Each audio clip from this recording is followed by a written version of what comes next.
Good to see you, everyone. My name is Robbie Howell. I am pulling a triple header today. This is my third recorded mission of the day, and what better group to end it with? A couple of familiar faces and one new face to my channel at the very least. Thank you guys so much for making time to play today. If you wouldn't mind introducing yourselves, beginning with Alexander. Hi everyone, my name is Alex. I, alongside with Jim here, co-run a YouTube channel, website, and games company called The Old Warlock. We're very, very excited to be here. We're going to have a lot of fun. Perfect. And next up, Jim. Alexander stole my thunder. Yeah, I'm the other half of the old warlock, and yeah, this is my Robbie sixth mission, maybe seventh mission. I'm not exactly sure. I've played this game a lot. I really enjoy it, and I'm really looking forward to today. Yeah, I think you are on number 6, which is pretty wild to think about.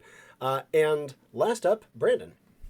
Hey, I'm Brandon Geringer, and I have a YouTube channel called RPG Overviews. I've been doing it for about 11 years. I've got a bunch of videos where I spotlight a whole bunch of independent games and some bigger ones too. But this is my second time playing Enclave. Did a video about the game, and Robbie ran one for me, which was the first time I ever did that. So really kind of stepping outside my boundaries with not rolling dice and playing with someone to show me their game, and now playing it for everybody else in front of people the very first time that I've done that.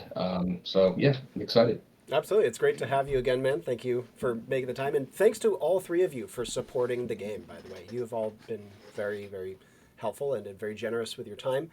And I'm truly grateful to have you here. For this mission, I received the following focus words: Marshland, Dystopian, and Exploration. And from those three words, I came to the following mission statement. As per usual, everything I go through now, you know in full, in character, and I will give you a moment for Q&A, which all of the Q&A is also known in character to you guys as well. You are being sent to a place called the Moulderglade. This is a vast swamp that is labyrinthine in nature, with such a dense canopy that it's very dark, almost like being underground.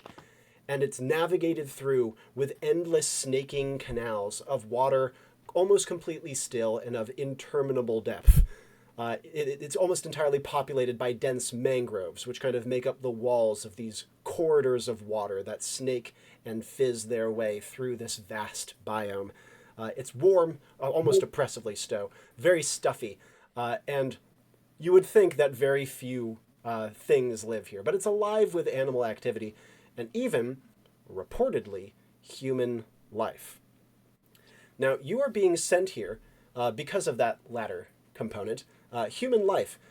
It was reported that some time ago, decades, maybe even centuries ago, there lived a people here called the Enclave. These were a simple tribal people who not only seemed to live in communion with the swamp, but also seemed almost entirely, if not entirely immune to the many waterborne diseases, which make the Moulderglade very inhospitable for people coming here. But there was something else that the Enclave are reported to have. They dredged up from the swamp floor all manner of medicines and were very adept at brewing them. Though, again, many people in this area surrounding the Moulderglade consider this an old wives' tale. The Enclave can confirm it to be true. And among these medicines, the Enclave created a super fuel. Not that they knew it was that. And this fuel was traded with by some of the nations surrounding the Moulderglade to power their engines in far more advanced and modernized societies. Eventually, a great force called the Ajax gained control of the Enclave fuel trade routes, and they used it to power their highly mechanically augmented armies of super soldiers. But eventually the trade dried up, and the Enclave vanished. And not by hook nor by crook could the Ajax find them and re-establish contact. And eventually, the Ajax grew weak, deprived of fuel and not able to keep their armies churning. And that's what brings us here today. A Ajax expeditionary force has penetrated deep into the Moulderglade and has discovered what they believe to be evidence of the Enclave, still there, hiding deep in the depths of this labyrinthine swamp. Your goal today is twofold. One, confirm the presence of the Enclave. See one, even.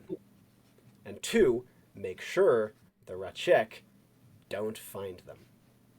Whether that means killing them, distracting them, sending them away, whatever. They either cannot leave this place alive or must leave not knowing that the Enclave are here, or even better, thinking that they no longer exist. Some notes. 1, the Rachek are again augmented. Their bodies are part engine, and they are powered by fuel. They are very, very dangerous and disciplined soldiers. But a swamp definitely puts a damper on a lot of their combat abilities.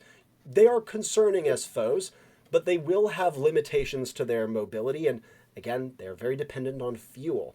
And this expeditionary force is starting to run a little low on supplies, so they're not going to be quite as vigorous as you might otherwise have to worry about. Expect a combination of, what's a good way of putting it, mecha punk style arsenal, though you aren't going to have to deal with anything giant, like a tank or a mech or something big. These are all going to be foot soldiers, but even their foot soldiers are threat enough. The one other note the Enclave would have is they have at least one submarine soldier, as in one that can walk under the water. Quite necessary to being here, but the use of this is going to be not entirely, they're not going to be liberal with their usage of this soldier, because again, waterborne diseases, which are the second thing to worry about. Try your best not to touch the water, and if you do, definitely don't drink it. If it gets in your eyes, even, there's a good chance you will lose your vision within the hour. It is that nasty here. Next thing, the Ingelm, who again, the Rachek don't know exist, but the Enclave confirmed to you. They're here, you just need to find evidence of it. You need to see one. The Ingelm are known and famed in all stories of them for being entirely, uncompromisingly nonviolent. Even when attacked, they will not defend themselves. They abhor it in every single state. And they're very flighty and skittish. And so, of course, by fighting the Rachek, you make it far less likely they will be willing to interact with you. And last thing of note, the Rachek military is intensely hierarchical. While this is mostly going to be foot soldiers, even within this small expeditionary team, they're going to have an internal hierarchy that they are very, very strict about. A lot of information I know. I apologize for the brain dump. Questions? How do you write their name there? You can write it as phonetic if you'd like. I spell Ingelm as I-N-G-L-M, Ingelm, and then Rachek as R-A-C-H-E-K-H.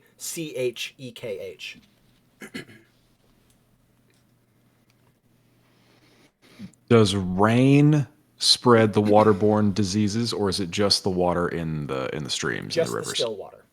They're actually, this is quite a useful note you bring up. Many of the plant life here will kind of accumulate little bells of water, which is known to be safe. Okay. Now these Rachek, do they, in terms of their hierarchy of their units, how many units? Do we have any idea how many units we might be coming across, or is this an unknown at this point? It is known, but it's not 100% known. You're only going to be dealing with 2 units, but they've been traveling for like over a week now, and it's not known how many of them may have succumbed to disease or been forced to turn back or something else. But do we have some idea of what the hierarchy actually is? I mean, are we talking? No, you're good. But just, are we looking at, say, a squad of men with one squad leader, or is there more to it than that? Yep. There are 3 distinct ranks that you're going to be dealing with today, which is 1, the sub-commander. They do have a sub-commander, unless he has fallen. Then they have frontliners. There's probably not going to be a lot of these. These are the ones that are most augmented for combat. And lastly, drudges. Drudges are grunts that are mostly just used for hauling. But I mean, obviously, if they get you in like a headlock, you're boned, right? Because they have still augmented strength and can break your neck without much trouble. So that is the hierarchy to worry about. The sub-commander can issue anyone below him will obey him, but also if a frontliner orders a drudge, that will be followed. Okay. But the sub-commander is going to be easily recognizable, I hope? The more augmented, the more likely it is to be the sub-commander. Okay. Got it. Excellent. Other questions? I have none at this point. What about you guys? Marvelous. I also have none at this point. I don't have any weapons. I'm a librarian. of class, so I don't. Is that okay? I don't. Oh Oh yeah. I yeah. don't know. Yeah, Jim has the exact same answer as I do. Oh yeah. You didn't know if it was like you guys are going to be facing these things. You might need something. You know. No, don't worry. Yep. Okay. And And you said they're tribal people, so they're human. yep, the Ingelm and the Rachek are both human, though the Rachek have been augmented to a point where it's kind of arguable. Okay. The Ingelm are very much Um. human, though. Okay. One final question: Have we been dropped off at our location yet? No, I will narrate you into that once we get there. Uh, Final questions before we get rolling. Can we get goggles that we can take with us?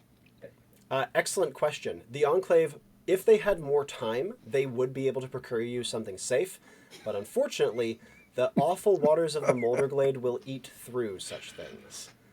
Jeez. I had a feeling that Yeah, was I going to be was. the case. I don't know why. Yeah, but to give you an I idea, just like had that feeling. the Rachek submarine soldiers, they had to be engineered for almost a decade to survive the waters of the Moulderglade. It is brutally corrosive, and even something like plastic is no guarantee that that will survive these awful waters. Okay, so this is, and I hate to drag this out too far, but this is a caustic water. So is this going to wreak havoc on metal that we might have with us Yes. in a short space of time? Oh, yes. Okay. In fact, I'd say Okay. metal will be more subject to being messed up by it than flesh. Okay. Cool. As you might All right. imagine, That's good the for us. Rachek are very conscious of this. They do have a varnish that they apply to themselves sometimes to make this less bad. But generally, the best principle is don't touch the damn water. And they abide by this. Okay. All right. Excellent. And with that, I'm good. If you guys are good, I'm ready to go. I'm ready. Yep. Good to go. let's get rolling. Apologies for throat clearing. I'm getting over a flu. You guys, rather than coming to an assembly room, you're each given the mission statement we've discussed, including the Q&A topics we've gone over, and you are all brought from your corners of Manifold to Enclave HQ, the vast, nigh infinite building at the heart of the infinite world. It is grand, it is gorgeous, it is somewhere between a Gothic cathedral and a neo-futuristic high-rise. And inside, it is spotlessly clean and decorated only in shades of gray, with the only splashes of color being other agents like yourself, who pass you in the halls, in some cases looking so foreign and strange that they are positively alien. But each of you are led through this strange place by a faceless attendant, and each of you are brought by your respective attendants to a dark chamber with rounded corners at its floor and ceiling, and a gleaming pad in the center of the floor, and a disembodied voice would speak in your ears. Agent, please take your place atop the telepad. And as you do so, you would feel yourself begin to dissociate, a tingling sensation starting in your toes, working its way up your legs, leaving them asleep in its wake. When the tingling passes your midsection, your guts churn violently, and then you no longer feel them. When it passes your chest, your hearts flutter, and you no longer feel them beat. And when the tingling passes your eyes, your vision explodes into ribbons of color. There is a buzzing in your ears, the world falls away, and then there is nothing. But as swiftly as the sensation came, it leaves, and you find yourselves in an eerie place that for a moment looks not terribly dissimilar to the dark chamber you just left. The corridors of the Moulderglade are very much as described like a labyrinth. The canopy above is so dense and so winding and thick that all but no light makes its way through. But there is a great amount of luminescence in here, bioluminescence, both from flowers and fungi and strange fish in the water. A turtle drifts past with what looks like a voluminous bulb growing from its back that glows with a dim light. And the water is perfectly silent and still, murky, such that you can't see whether it's 3 feet deep or 300. The mangroves around you are stepped and staggered, with great roots that knot together, much like the canopy knots together, to make actually rather walkable paths. They're, a little treacherous, but not terribly so. And you are standing in this section of the Moulderglade, overlooking a span, like a clearing, so to speak, in the midst of this labyrinth, that has what can only be described as man-made structures. These are not creations of the Rachek. These are the clear evidence of an abandoned village. Gigantic floating lily pad-like structures bobbing gently on the water. Some on high stilts rising out of it connected to the mangroves. Some, too, have long, half logs that ramp between them, little ladders curling up beside them, ropes that are tied in periodic knots for people to climb. It looks like a village, and yet there are no houses atop. It's just the platforms where those houses may once have stood. The only other thing that you would notice is a sound that cuts through the eerie quiet of the Moulderglade like a knife through butter, that being the distant sound of a chugging heavy motor. Immediate actions upon arrival. We will begin with Sloan. First thing I'm going to do is I'm going to unsling the Sharps rifle that I've got, and I'm going to move to a spot that has the widest angle in terms of being able to view, and I need to use my Sharps to focus and try and take in the environment, find out exactly what is out there in terms of movement. I'm focusing on looking for things that don't seem to belong, something that might be an odd color that doesn't seem to fit in, something that is a movement where there is no movement anywhere else. My primary focus, though, is figuring out where that chugging motor is. And so that's all I'm doing, is trying to get a survey of the surroundings. Yep, as Sloan wordlessly begins to look for a vantage, I'm guessing that means you're going to be climbing up a bit into the mangroves. Whatever I can find that'll give me the best vantage point for looking over this entire area, or as much of this area as I can see. And as you begin to climb, the mangroves are so alive that it's almost like they move with you as you climb. Insects scutter out of the way. Snakes coil out of your area as you are moving your way up. At one point, a giant moth the size of like a songbird goes fluttering past your face, alerted from its camouflaged respite by the tree. And all the while, the bioluminescence glows and gleams around you in flickering waves, almost like there are tiny particulates in the air that light up, like when you're swimming in the ocean with jellyfish about and every hand movement makes them light up. Cool. As Sloan climbs, immediate actions next from Ajax. What would you like to do in this strange, dark place? First and foremost, I look to note who else is on this mission with me. Obviously, I recognize Sloan. Happy with that. But as soon as I know where they are at, the first thing I'm going to try and do is make a note of where the shoreline is closest to us. So where we can step, where we cannot step. I want to be very aware of where that border is. You have like a pace between you and the edge, and it's irregular as well. You would also, of course, register the unfamiliar face, to you at least. That being the librarian next to you, who we'll get a description of in a moment. In fact, before I get to that, Sloan, could you give a brief summary of what you look like? Actually, Sloan is about as nondescript as I can keep him. Sloan likes to be someone who is not easily recognizable, so he dresses in dark colors. All he has on is his duster, a low slouched hat, and that's about all that's going to be really descriptive of him. Aside from that, not much to notice. Works for me. Alex, can you give me a summary of Ajax, please? Absolutely. You picture big fighter, paladin kind of guy from any adventure. That's what you're getting with Ajax. He's tall, muscled, Nordic-looking individual, long blonde hair, big blonde beard. Wearing his armor, he's got a bastard sword, and he's always carrying his banner with him whenever he goes on a mission. Yep, absolutely.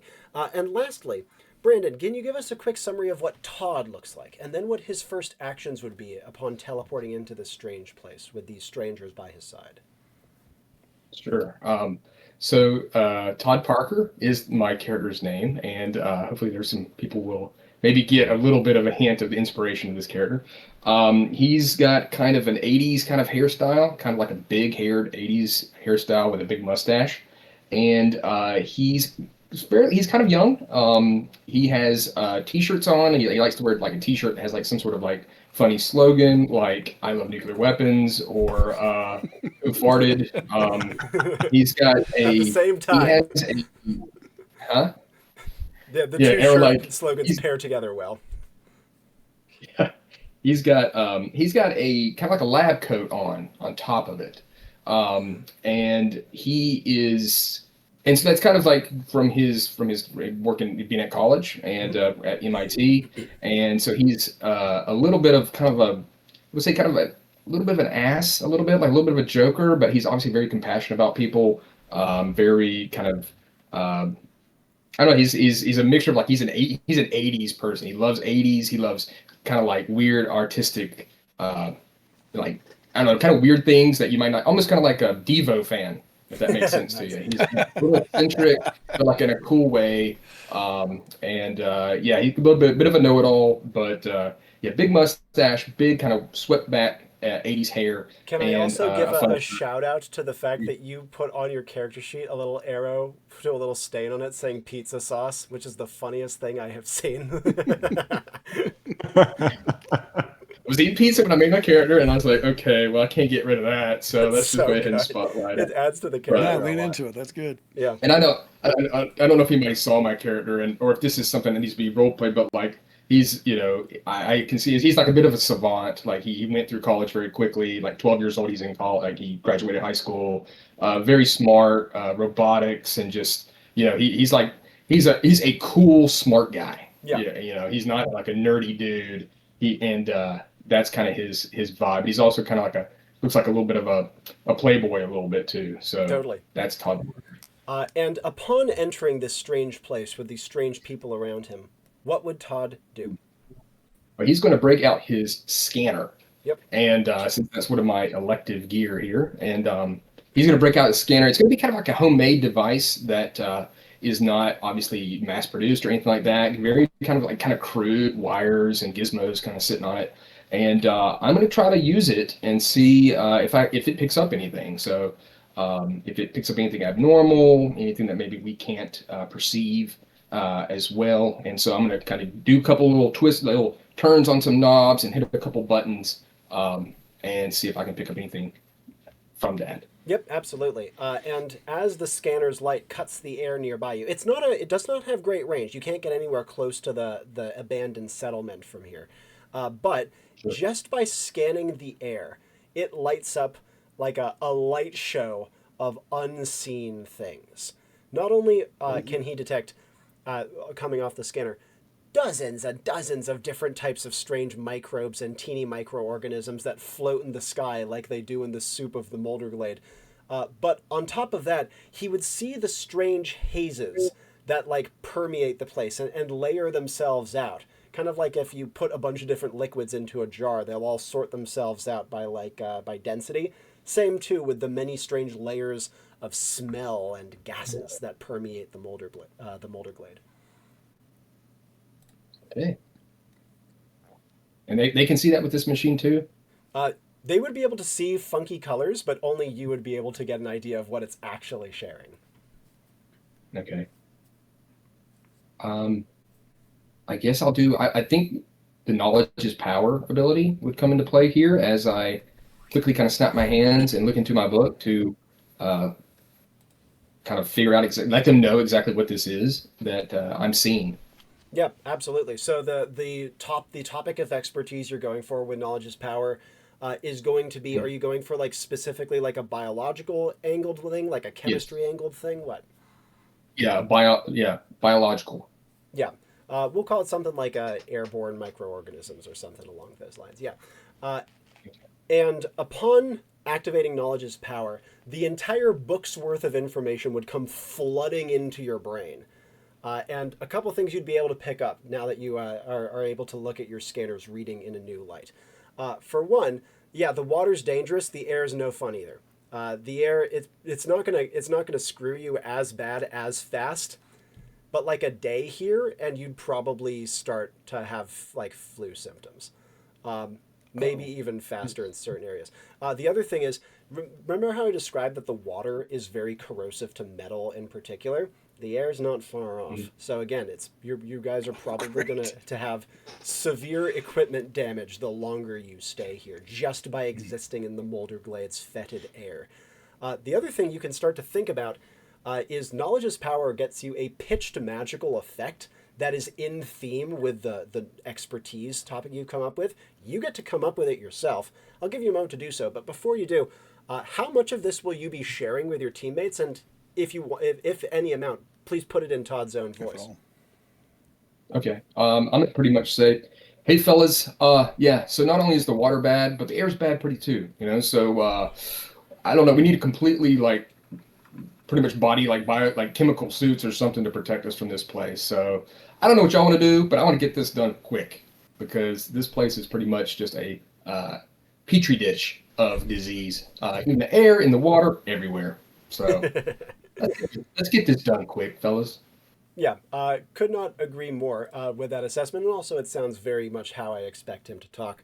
Now, jumping back to Ajax, after clocking the proximity to the edge of the ledge that you guys are on, Todd's voice has not yet rung out. Other actions you'd like to take before he speaks? The only other thing I would be doing probably in that time is as soon as I make sure of where the shoreline is, I'm doing the same thing that Sloan is doing, and I'm looking towards the source of that engine sound. Yeah, sound echoes a lot in the Moulderglade, bouncing off the walls and walls of mangrove trees. And because of that, Ajax's sensory is definitely not going to give him a direction. You have a fat... Wait a second, I am super wrong. I mixed up your sensory stat and something else. You have a double plus to that sucker, don't you?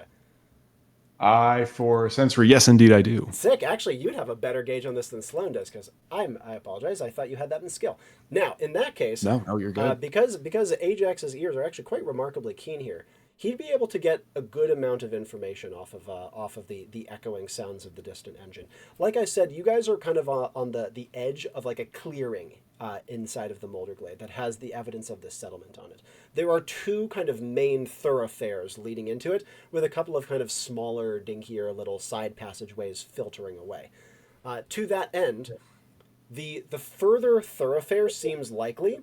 However, it could also be more emanating from like the wall of trees itself. Like it doesn't sound like as directed as if it were coming down that main thoroughfare. So inconclusive, but you have the general vicinity. It's somewhere between like 11 and 1 o'clock. Okay, if it's coming from the trees, do I hear anything that I would recognize as cutting or saws or trees crashing? Does any of that, am I picking up on any of that? Yeah, the motor sound is distant and chugging, but you do actually hear, like interspersed amidst it, the distant like chugging, crunching noise of trees going down or being hacked to pieces. Okay. Sorry, notes. As soon as I realize that, I'm going to turn, find Sloan, whistle, and then indicate where I'm picking up on this sound coming from. Absolutely. And Sloan, who at this point has gotten about as high up in this tree as he can before he enters the canopy with God knows how many spiders and scorpions and the like up in there. The mangroves have these long kind of reaching branches that are pretty robust, and he can find his way onto one of these pretty comfortably, which gives him a good observation of the majority of the clearing. You catch Ajax's whistle and see him pointing towards the impenetrable looking wall of trees. Actions from Sloan from here. First thing I'll do is just look in the direction that he's indicating and see if I can make anything out in that direction. And my other question is, you talked about the platforms that we noticed. Where are those in relation to this sound that we're trying to observe? Yep, absolutely. So if you imagine the clearing you're in being roughly circular, and you guys are like down here, the sound is coming from like up in like this area up towards the top of the circle. So if you guys are, it's like a clock face. Imagine you're at 6 o'clock. The sound is coming pretty much from 12 o'clock-ish. Okay. And the platforms are not quite in the center of the clock face, but they're close to the center, not directly next to any of the ledges, and are more closer to the 12, 11 o'clock area than to you. Okay, but and then the path, do I see a straight pathway to get out to those platforms? No, they don't have a bridge leading out there or anything. You do see a couple of, if you know what a coracle is, you see a couple of circular coracles tied up and moored against a few of those the like stilted platforms, but no direct bridge. Okay. Then if I've gotten a good view of everything, I we don't have enough time to sit around and wait for things to come to us. We're going to have to move to get to where we want to be. So if nothing else seems to be catching my eye, I'm going to start making my way back down to my companions. The only other thing I would note is that you said you were kind of scanning the trees with your sharps to see if you could pick out something like in that direction. You don't pick out something, but you do pick out the absence of something, which is there is distinctly less bioluminescence in that area, and the longer you look, the more of it kind of like blinks out, like Christmas lights being turned off one by one. Really? Okay. While Sloan is coming down... Oh, yep. Oh, sorry. I was just going to say that if I do notice that things are starting to wink out the longer I focus on them, I'm going to try it at a 45-degree angle from that direction on the compass and see if the same thing happens. Excellent question. Spot. And even after looking at that new spot for about 10 seconds, nothing. They aren't reacting to your eyes. So the same way as the original. 45-degree angle away from the original? Right. Yep. So the things that were winking out in my original view, that's starting to do the same thing that in is the 45-degree angle away? Even after you look for about 10 so seconds, it does not change. It is not reacting to your sight. Okay. So it's only in that first view. Okay. Yep. Then I will continue to climb down. Quite. Perfect. Now, Ajax, follow-up actions from you after whistling to Sloan. Other things you would like to do from here? I will note where Todd is, and I will immediately go to Todd to introduce myself because I haven't had any interactions with him before. He's just kind of made his declaration about the fetidness of the area, the petri dish comment, and all that. How would Ajax introduce himself? I'm sorry. Did you use your name yet? The Enclave would have mentioned your names to each other, so you would be able to address him by name. Okay, Todd, I take it. It's a pleasure to be with you, brother. Hey, buddy, what's going on? I'm excited to yet again take on a mission for the Enclave. Thank you for sharing your magics with us. They will be very helpful in our quest to come. That big body of yours looks like it's going to be a lot of help too, buddy. Because I didn't get what you got. Thank you. You're like a big. You say you're like a big kind of Viking type dude. Yeah. Okay, I'll be like, my God, I need to hit the gym more. Look at you, that's for sure. I try to bolster myself up, kind of get friendly. There we go. You look fantastic as you are, brother, and I'll clap him on the arm. Boom, knocks you a little bit to the side. There's a gym around here or something, but keep doing what you're doing. You're looking good. Thank you. You as well. And Sloan. Following this introduction, Sloan would at this point be reaching the bottom of the tree. A lot easier coming down than going up, and he does have the double plus to reflex, I believe. Yep, he does. Yeah, double plus. As Ajax greets Sloan as he reaches the bottom of the tree, follow-ups from those two. How are you, Sloan? Good to see you again. Ajax, I'm doing all right. Guess we're together again on this one. I'm sorry. You're our Mr. Books on this one, yeah? Yes, my name's Sloan. I'm just here to throw lead at things at a distance. So we're going to be having to rely on you. I'm real glad you're along because we're not the brightest pair here. So it's always good to have a brain to come along on this outfit. Just so you gentlemen know, before I forget, there's something strange happening in one direction up there. When I focus on some of this glowing plant life and stuff, if I focus in one direction too long, it seems to disappear on me, and I'm not quite sure what's going on with that. And Mr. Books, I was wondering if you might be able to shed some light on that. Let me go take a look at this. It should be fun. I like things that disappear. So yeah, that's good to see. So Robbie, go ahead. I know, Rob, you said something about a pair, like a pitched thing? Yeah, a pitched magical effect. When you use knowledge as power, you, the player, get to propose a cool magical effect that the character receiving the knowledge gets for a little while that is themed around the knowledge that they absorbed. Okay, so I absorbed like airborne particles, right? You learned about airborne particles and microorganisms.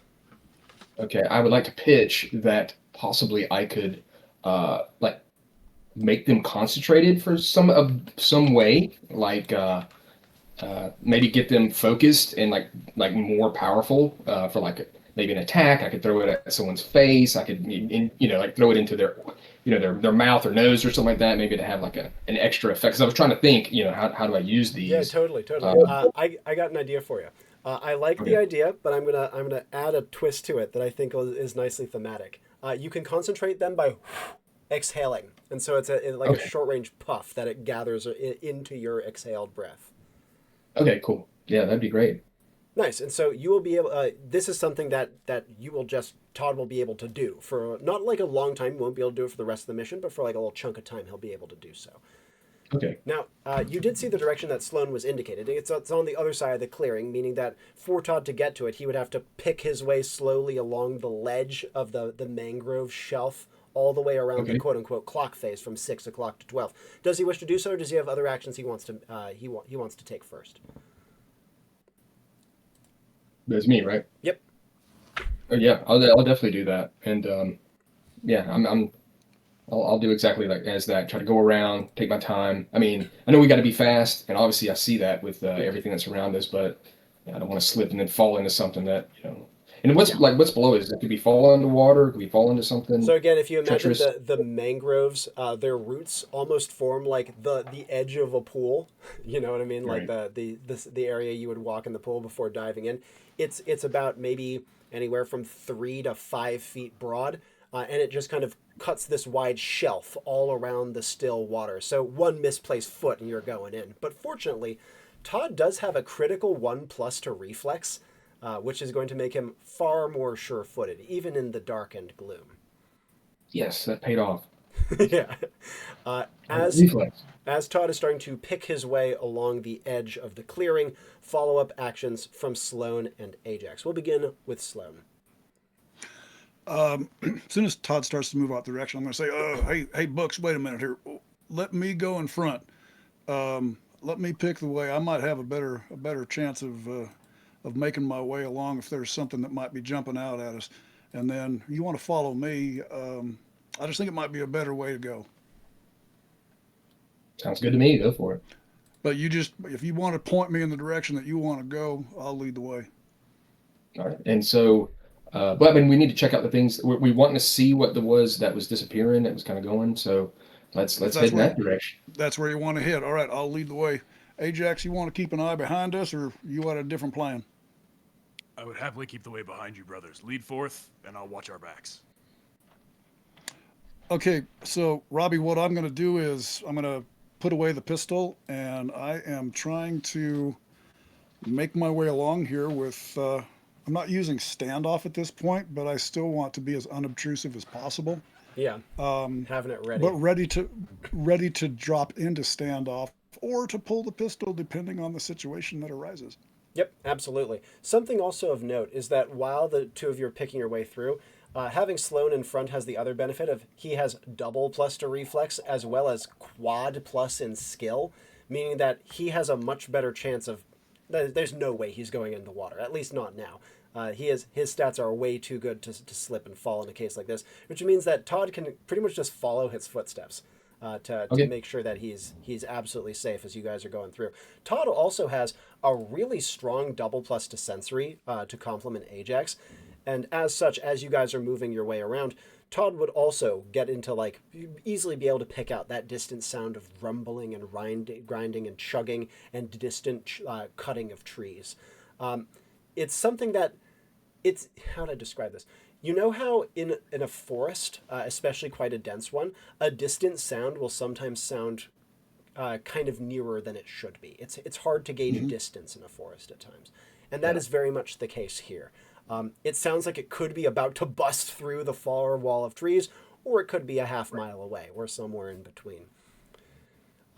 As you guys are picking your way along the ledge of mangroves, working your way around the middle clearing, Ajax, bring up the rear. Actions that you would like to take. Obviously, you can hear and see exceptionally well, but what else would you like to try to do?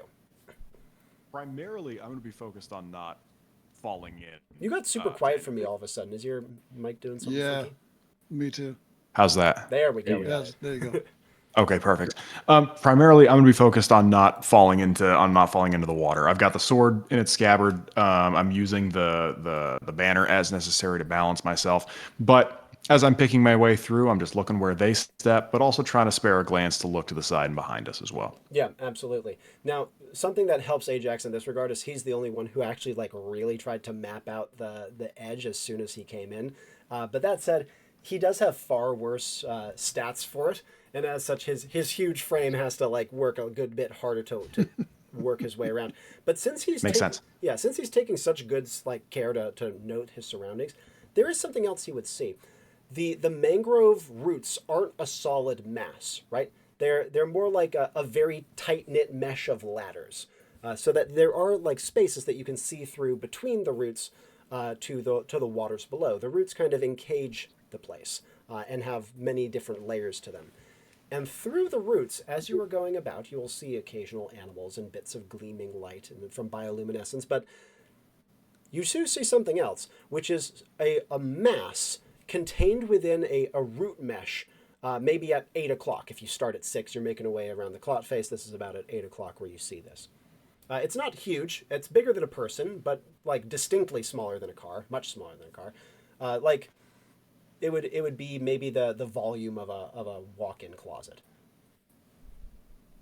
Okay. And it's just, what is it a mass of? Is it more plant matter, or can I really tell? Looks like plant matter, but looks dead, and it looks very unnaturally shaped, more circular than it should be. Okay, I'll reach out and I won't grab Todd in front of me, but I'll tap him on the shoulder. Yep. Say, Todd, can your magics tell us can you see that down below? What we're standing atop? I'm unsure of what it is, and I'll lean a little bit closer down to see kind of what this could possibly be. Yeah, the two of you with the high sensory stats can make out this. It's strange. It's circular. It's below the root mesh, and it's bobbing gently on the water. Sloan, I'm presuming that you would pause as well when you hear Ajax say this. Yeah. Todd, what do you want to try? Well, I'm gonna take a good look at it. I just want to say, like, if just my character, like, whenever Ajax was walking by me, I would probably like reach out and like grab his muscle, and be like, "Ooh, that's nice," you know. He would be like, "Okay, that's fine. This guy's got it." Every time he does that. Yeah, I'm not gonna let a moment go by. But oh, okay.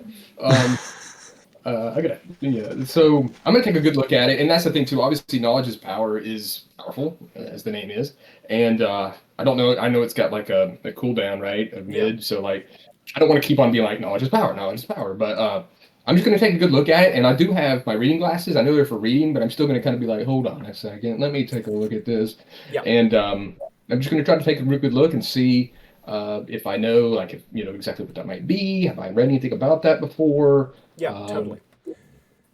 Peering down and in, there's two things that you would pick out. One, it is bobbing on the water. And that's not something that like a dead tree would do. A dead tree would sink. Again, its circular shape inclines you to perhaps it might be man-made once again. The other thing that you would note, and this is probably more interesting, the reading glasses are a very interesting touch.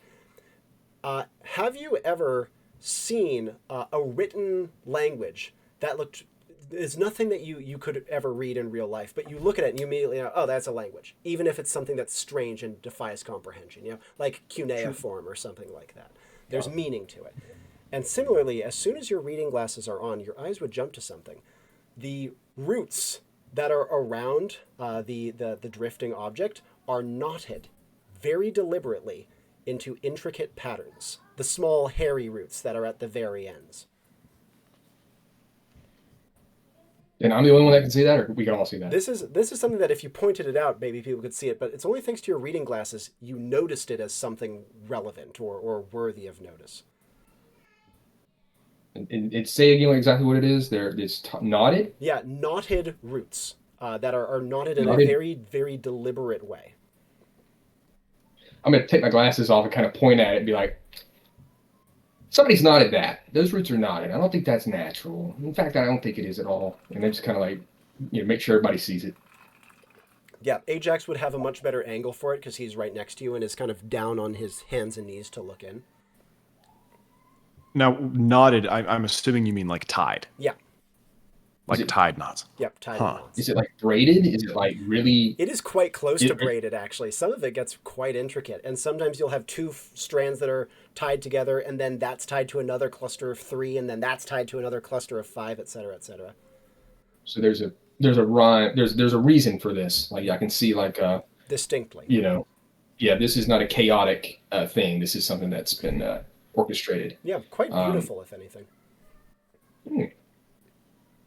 Looking at it, does it seem like the knots are holding it together, or is the knot work more of a decorative, Aesthetic. just aesthetic? Okay. Though, again, this would be to Ajax's eyes. To Todd's eyes, especially with those glasses on, they would feel like they had knowledge somewhere in them. Sorry, I didn't catch that last bit. Pardon. To Todd's eyes, they wouldn't look purely aesthetic. They would look informational, even if he can't exactly explain why or what they held within. I'm gonna say, oh boy, you know what? I bet someone could figure that's like a trail sign or something. Guys that like to go and hike and stuff. And I wonder if that's something like that. There's something that someone's trying to tell somebody with that knot in there. Yeah, and That's only not is that just. Please carry on. No, you're good. Go ahead. Pardon, I was just saying, not only is that a brilliant observation, but on top of that, given that Todd is a educated fellow, he may have heard of things like string maps and string charts, where some cultures would create maps of the ocean by knotting things together, and creating these intricate sticks knotted together with string, that to a normal, to a person's eye not of that culture, would look just like a children's toy or a dream catcher, but to them contains knowledge. It could be a map, possibly. You think they left it as a clue? Don't know. Is there just one of these? Or is there multiple? Can we look around and see if there's any more? Or is You it can just only this one? see this one mass of knots, and it's again right in front of this strange drifting object. But besides that, you cannot see any immediately in sight. Though I will say, this is well hidden enough that there's no way you would have spotted it had you not been looking directly at it. Is it far enough away that we could get it? You could reach it. Yeah, you'd have to get really low down and stick your hands into the root mass, but you could get to it. Hey, Jack, you got long arms. How about you see if you can do that, buddy? See if you can grab that thing for me. Very well, I can try. So I'll set down the banner, set down the sword next to me. I'm very, very carefully leaning down. My main goal is not to grab it. My main goal is not to touch the water, and I will reach down and see if I can get to it. Yeah, you can get your hands around it. Do you want to try to pull it off? These are very fine root hairs, rather than big, thick, brawny roots. Very gently, I will try. If it's catching too much, or if it's going to require too much strength, I won't. But I'll see if I can lift it. See if I can lift it out. With double plus to might, it's not hard for him to snap this off without causing too much damage. Now, while these two are extracting this strange little artifact, Sloan, obviously there's only so much room for big guys to be leaning down around a parting in the roots, and so because of that, what do you want to be doing? I am actually going to move just a slight bit further down this, for lack of a better term, trail that we're following. Yeah. Easily within distance of them. I mean, I'm talking 10, maybe 12 feet further along. Yeah. The reason I wanted to do that is because I'm not really paying much attention at all to what they're doing. I trust them to sort out whatever the issue is. I want to distance myself just a little bit from them so that I can pick up on any changes of sound, observe anything that might be out of the ordinary from what I've come to expect in these few minutes that I've been here. I want to distance myself from them so that I can get a better idea of what's going on in the macro situation as opposed to their micro situation, if that makes any sense. Yeah, absolutely. One thing you would note is that the section of the tree wall where you saw the bioluminescence winking out, the one in the direction of the noise, even though you haven't been looking at it, far more lights have turned off in that direction, to the point where only the ones that are right up against your side of the tree wall are still lit. At a guess, now that Sloan has seen them, I don't know, maybe you have your own guesses as to what it seems like, but the sound of the churning engine and the grinding against the trees, it is louder. It's not much louder. It still would be kind of like neighbor mowing their lawn at 7 a.m. loud, but it's present, and it does seem to be building. Okay, then using those two kind of disparate bits of knowledge, I want to try to pair them together and see if they pair. Is that sound, does it seem to have any correlation with that bioluminescence winking out of existence? 100%. Okay. All right. I'm going to turn back to my two companions, and I'm going to tell them, number one, I'm going to split the party, guys. No, I'm going to turn around and say, yeah, TikTok, I know. It's time. Is that what you're saying? I'm going to turn around. Yeah, I'm going to turn around and I'm going to go around and turn around and tell them, well, you guys work on this. I'm going to go up just a little bit further and investigate some more of that those lights. They're winking out, and I know it's tied into that noise that we're hearing from further out. I'm going to go down just a little ways, see what's going on. I'll be back in just a few seconds. I'm going to try and stay inside of you, so don't go crazy if I disappear somehow. I promise I'll be back as soon as I can. But continue working on what you're doing. I'll see what I can find out, and then I'm going to leave. Yeah, and as you make your way up ahead, wrapping your way around the ledge further, you can move relatively quickly and get to the point that you are pretty much right next to where you guessed the sound was emanating from your origin point within this clearing. Okay. You're also pretty much at the closest point to the edge of the abandoned settlement. The stilt platforms, you can see them clustered off. You can see the floating platforms bobbing gently on the water. And zero sign of life, zero sign of dwellings, just the platforms, and a couple of boats remain. Can I see my two companions behind me still? Yeah, or have I gone around a bend and I can't? Okay, you can you can see them, but I will say they'd be kind of like dim silhouettes because the bioluminescence is not the most clear. Yeah, then that's fine.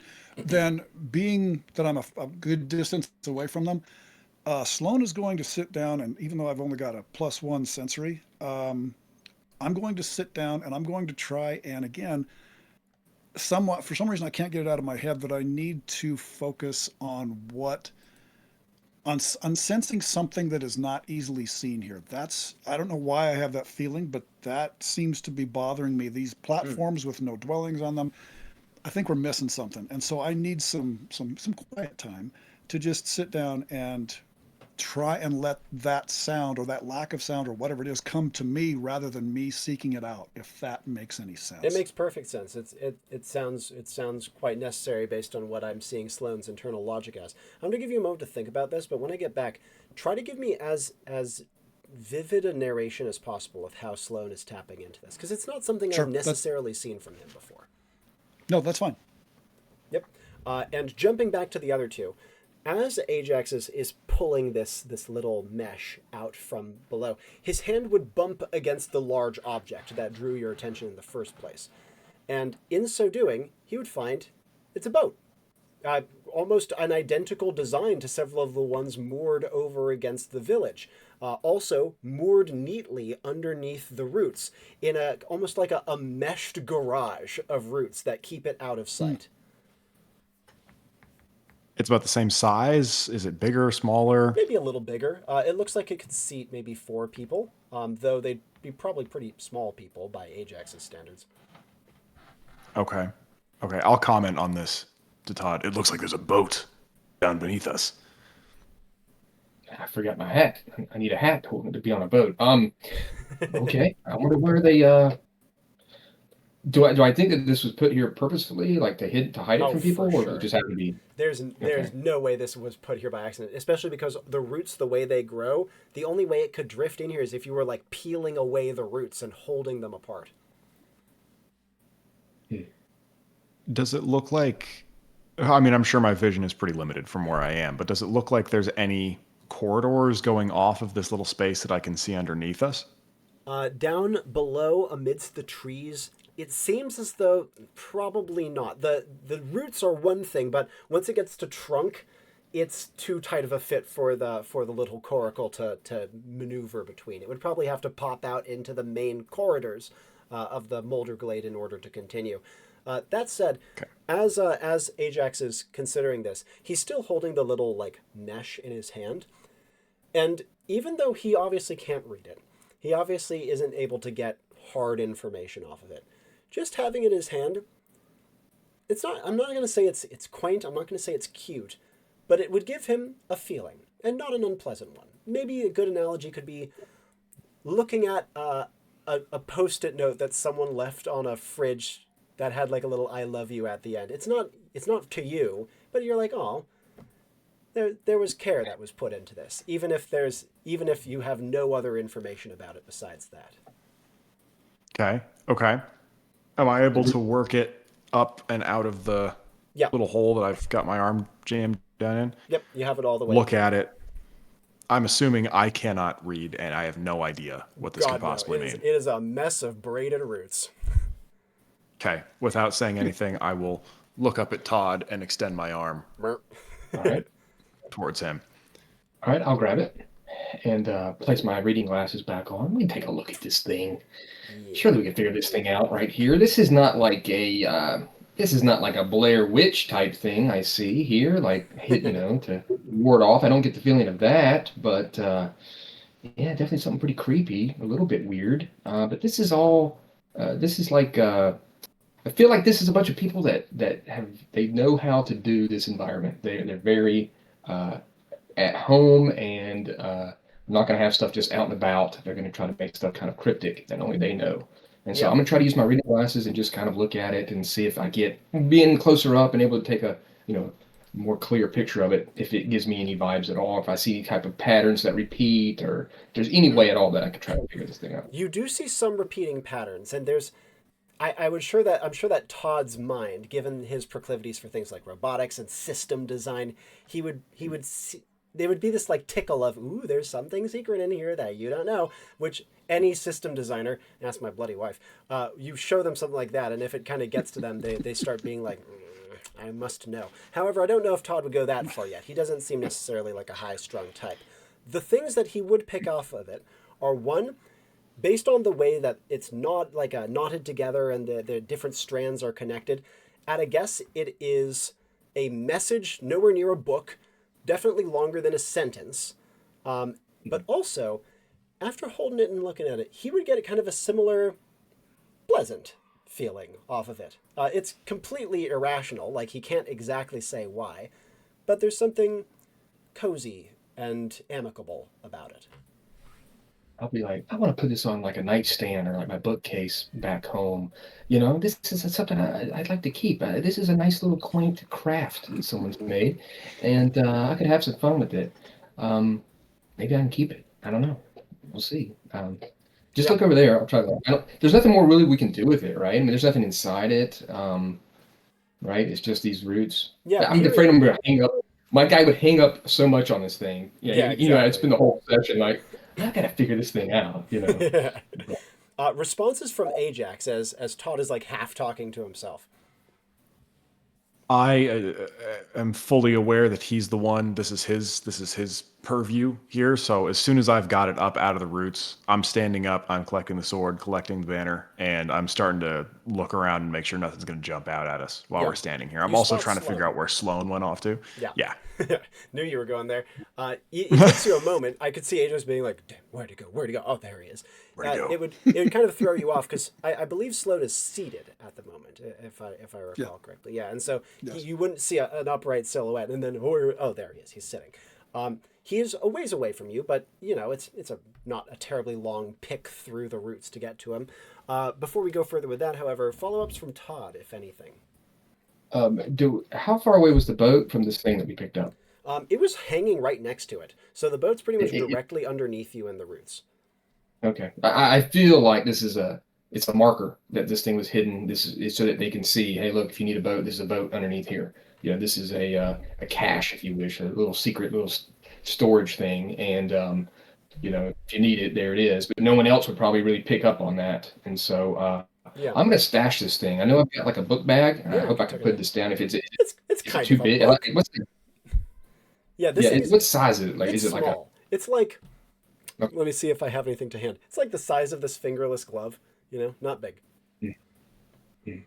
And Okay. so as you are stashing it away in your book bag, a book of sorts as it is, follow-up actions from Todd. Is he still focused on this? Because the guess that you had of like this seems like a marker. I think that Todd would probably feel pretty. That seems like a good guess. That feels like yeah, it's at least part of the truth, if not the whole truth. What would he like to do from here? And so Ajax has gone back to, or he's going towards where Sloan is. Ajax hasn't started moving yet, but he's clearly like pinpointed Sloan's location. You see him standing tall and not like looking around frantically, but like lasered in. I found him. And the boat, did we get it out of the water and it's like, or like, is it, we can get in it? You could get in it. In order to like push it out onto the actual water of the Moulderglade, you'd have to pry open the roots. But Ajax a big boy. He could probably do it. Okay. Not really. I'm just going to kind of look around and see if anything's kind of changed in the distance. The sound, we still hear that kind of motor sound. Yeah, it's a bit louder too. And the bioluminescence that Sloan was interested in has dimmed even further in that direction. I'm going to try to think if I know, like if I could tell maybe what that engine might be. Like, is that like this type of, I'm certain that, Ooh, that's cool. I don't know, people that would know a lot about like engineering and things like that. Like, is that running on diesel? Am I getting like, is that maybe the size of it or whatever, any type of like information I could get from just hearing the sound of that engine. That's awesome. I actually really like that question. Before I give you the answer on it though, Ajax, follow-up questions from you. You see that Todd has not yet moved. You can't tell if he's still intrigued by what's going on here, but at the very least his head is up and he seems to be listening. What would Ajax like to do? That's all right. I'll let him work his magics for now. If I'm noticing the dimming of the bioluminescence off in the distance, as I look around where we are, do I notice a strengthening of the bioluminescence anywhere else? Maybe opposite of where it's starting to dim? That's an excellent question. No, it does not get stronger in the opposite directions. The only thing that you can see might be a little weird is, like I said, you know how when you move through the air, there's like a little bit of a ripple in the air of tiny bioluminescent creatures being disturbed. There's similar stuff in the water, and there's like little shimmers and patterns in the water. Maybe they're just kind of pulsing naturally. Maybe they are being disturbed, but the water is so murky, it's very hard to tell. Okay. I'm going to make sure my sword is in my sheath Yep. to remain as non-threatening as I can be. And then right now, my priority is just keeping an eye out for Todd to make sure nothing happens. Yep, absolutely. And Todd, to answer the question, I actually think I can give him some information on this engine just off of the sound, because it does, between double plus sensory, double plus intelligence, and knowing his background, yeah, that sounds like something he'd be able to come to. Two things of note. It's not just one engine. It's probably a sequence of 3 or 4. They all probably run on the same fuel. At a guess, it's a hard fuel rather than a liquid fuel. So probably a solid fuel. The other thing of note is that even though you pick out a couple of big engines, there's enough of a background whir that maybe there's multiple smaller ones going as well. In fact, considering what you know about these creatures, like the Rechek, there's probably quite a lot of engines here, but there's a couple of big ones that are loud enough to be easily audible over the rest.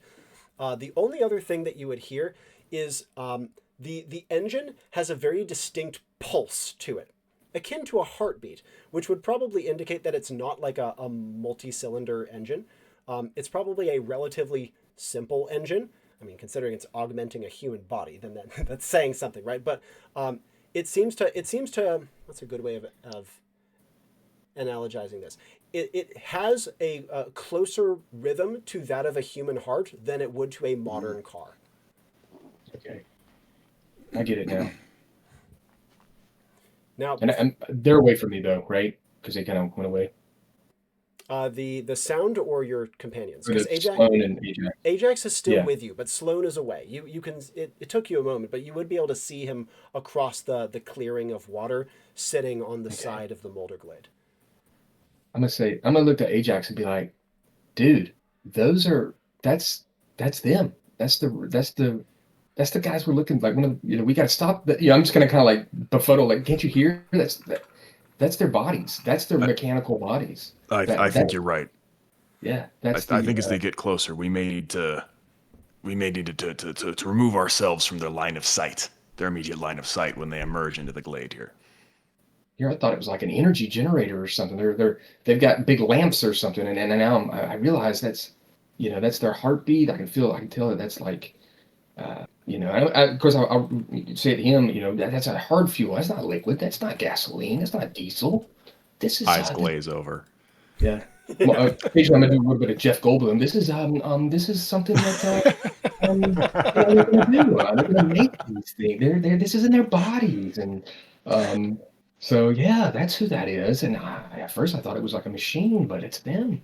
So And yeah, even though Ajax is like mostly tuned out, Todd's kind of like he's voicing his internal monologue to some degree. So I'm guessing he doesn't even give a shit that Ajax isn't fully listening. After this revelation, immediate follow-ups from Todd or Ajax before I jump back to Sloan. Nothing for now. I'm just kind of like amazed at my own like, oh, hold on, like that. Yeah. This is weird. This is weird. I thought it was this, but it's that. I think, and I'm pretty sure of that. Yeah, there's like Whoa. there's an excitement that enters Todd. Even if at the same time I'd imagine he's more than a little nervous. Yeah, there's a little bit of Keanu Reeves kind of whoa type. That's weird. Totally. That's awesome, actually. And jumping back over to Sloan, talk me through how Sloan is trying to pick something out here. Okay, I've actually had a slight change of plan, Please. but it's still tied into what I had mentioned earlier. Okay, so let's do a little bit of a pitch here. Sloan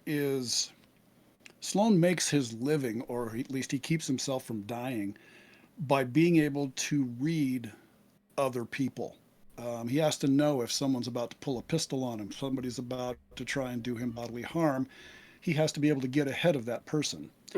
And so a lot of his abilities are around being able to understand someone's intent. Okay.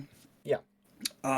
What I would like to be able to do in this particular situation, I'm sitting down. I've tried to clear my mind the way that I do whenever I'm trying to focus myself at the end of when I'm trying to get my essence back. Put it that way. Yeah. I'm sitting down trying to just relax and I'm really focused on not using any kind of offensive action, because usually in Sloan's case, offensive action uses up essence.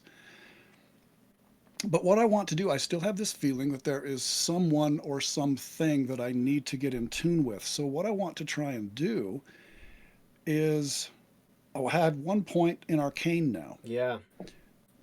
And what I want to try and do is, and I have the feeling that Sloan is probably getting a little bit nervous, because those sounds are definitely causing this winking out of the bioluminescence, which is the antithesis of why we're here. We're not supposed to be allowing the bioluminescence to go away. I'm getting a little bit nervous about that, but I have to have the feeling that somehow that disappearance of the bioluminescence is also somehow tied into this entire place that we are. I mean, there's kind of there's got to be some sort of connection between all of these different things. What I want to do is I want to use Arcane, and I want to try and communicate to this area. Maybe it's through the bioluminescence, maybe it's through people that I can't, maybe it's two people that I can't see, or individuals or beings that I can't see. But using Arcane, using the ability my normal abilities to read other people, to understand what other people are, what their intent is, I want to try to communicate to whatever is here that I am a friend of theirs. And I want to use Arcane to try and use magic to make that understood via whatever language it is being spoken by this forest, by the people who inhabit it, whatever else it might be. Basically, I want the word friend to go into the language of the people in this area, or the beings in this area, so that they know. I mean, I know that the people we're looking for are skittish, they're totally nonviolent. I want them to understand that we're friends. We're not here to hurt you. And so Arcane, using my self-control, my understanding of reflexes, my understanding of people and how they react to things. I'm tying all of those things together to take the word friend and try and translate into a language that I don't even know, but I'm using Arcane to do it. Does And that here's make the any big sense? question. I totally feel what you're going for. Paired action. What is going to be the thing Sloan does to initiate this magic? Think about what ties this place together. What? Well, I wasn't going to go that way. What I was going to do is I was going to say friend, and then I was going to take one of my focus coins and flip it out into the platforms that originally held, or maybe still do hold, we just can't see them, the dwellings of the people who lived here. That was going to be my paired action. Yep, absolutely. Ting! Your two companions would hear the ting and see the little bit of metal go flipping through the air and land neatly in one of the center of one of the platforms. It lands on one of the floating platforms, and a subtle ripple goes out through the water. But what I wanted to do when I tossed that out, since that is a focus grabbing item, as soon as I flipped it out, I had tossed out the word friend. I want to see if there is any reaction that Sloan can sense from that coin being tossed out and where that reaction might be coming from. Absolutely. That subtle ripple of where, even though, this is a tiny coin landing in the middle of a big floating platform, the water here is still enough that even that would send a little ripple out through the water. And where the ripple goes, the bioluminescence shimmers. Okay. I'm going to stand up. And how close are these noises that are nearby? Again, I'm sorry. I'm still on the this noise is nearby. That's totally fine. Yeah, it is, again, hard to tell. It is definitely louder, but in terms of exact proximity, could be as far as like a quarter mile or as close as like 200 feet. Sound travels weird here, but at the very least, it's louder and closer. Okay. I get up and I make my way with as much haste as is safely practicable back to my companions. Absolutely. As Sloan, who's able to move much faster here, given his great reflex stat and high skill as well, as he is navigating his way back along the ledge of mangroves towards the other two of you, follow-ups from Ajax from here. Ajax has, of course, heard Todd theorizing to himself. He's seen Sloan flick this coin out and land on a distant platform. What would Ajax like to do himself? As I see the coin and hear the coin being flicked out into the water, what I want to do is pay very close attention to where that ripple goes and if there's anything that disrupts its path as it's moving. Excellent. Whether I can see what's disrupting the path or not disrupt, or I can't see what's disrupting the path. You see no disruptions. You just see the ripples of bioluminescence. Excellent idea, though. Blast. And as Sloan would kind of come back to Ajax's side, any words the two of them would like to share before we go back to Todd? Everything all right back here, Ajax? Indeed, I haven't seen it. I appreciated the coin flip. Well, I've got a feeling that what might have happened. I'm trying to let these people know. What were they? The Enclave? Trying to let them know that we're not here to do them any harm. Indeed. And that they can trust us, hopefully, because I've got a feeling that whatever is causing that noise over there, it's got to be causing them some real grief. And so I'm wondering if there's some sort of way that we can get them to lead us to them, or the other option we got here, we just want to go out there and destroy these SOBs that are coming this direction. If it comes to that, I won't hesitate, but I feel as though a continuation of violence will not drive the Ingham to trust us more. It seems antithetical to who they are. You might be right. You could be right there, but at the same time, I don't want anything bad to happen to these people because of our inaction. So I think we need to be ready. Let's put it this way: let's be ready to jump into action if we actually have to. But you're probably right. We should probably end up trying to find these people and get them out of harm's way maybe before anything else. But Indeed. one other option I came up with as I was sitting over there thinking, these whatever they're called, the rat checks, they've got to have some sort of fuel. What if instead of going in there and just trying to kill them all off, what if we just try to find a way to get rid of all their fuel? And maybe Books has got some idea for how that might be able to happen here. Yeah, I gotta I'll see turn it. and look at Todd. Yeah, I gotta see it. I gotta see these things. I gotta know how these things are put together.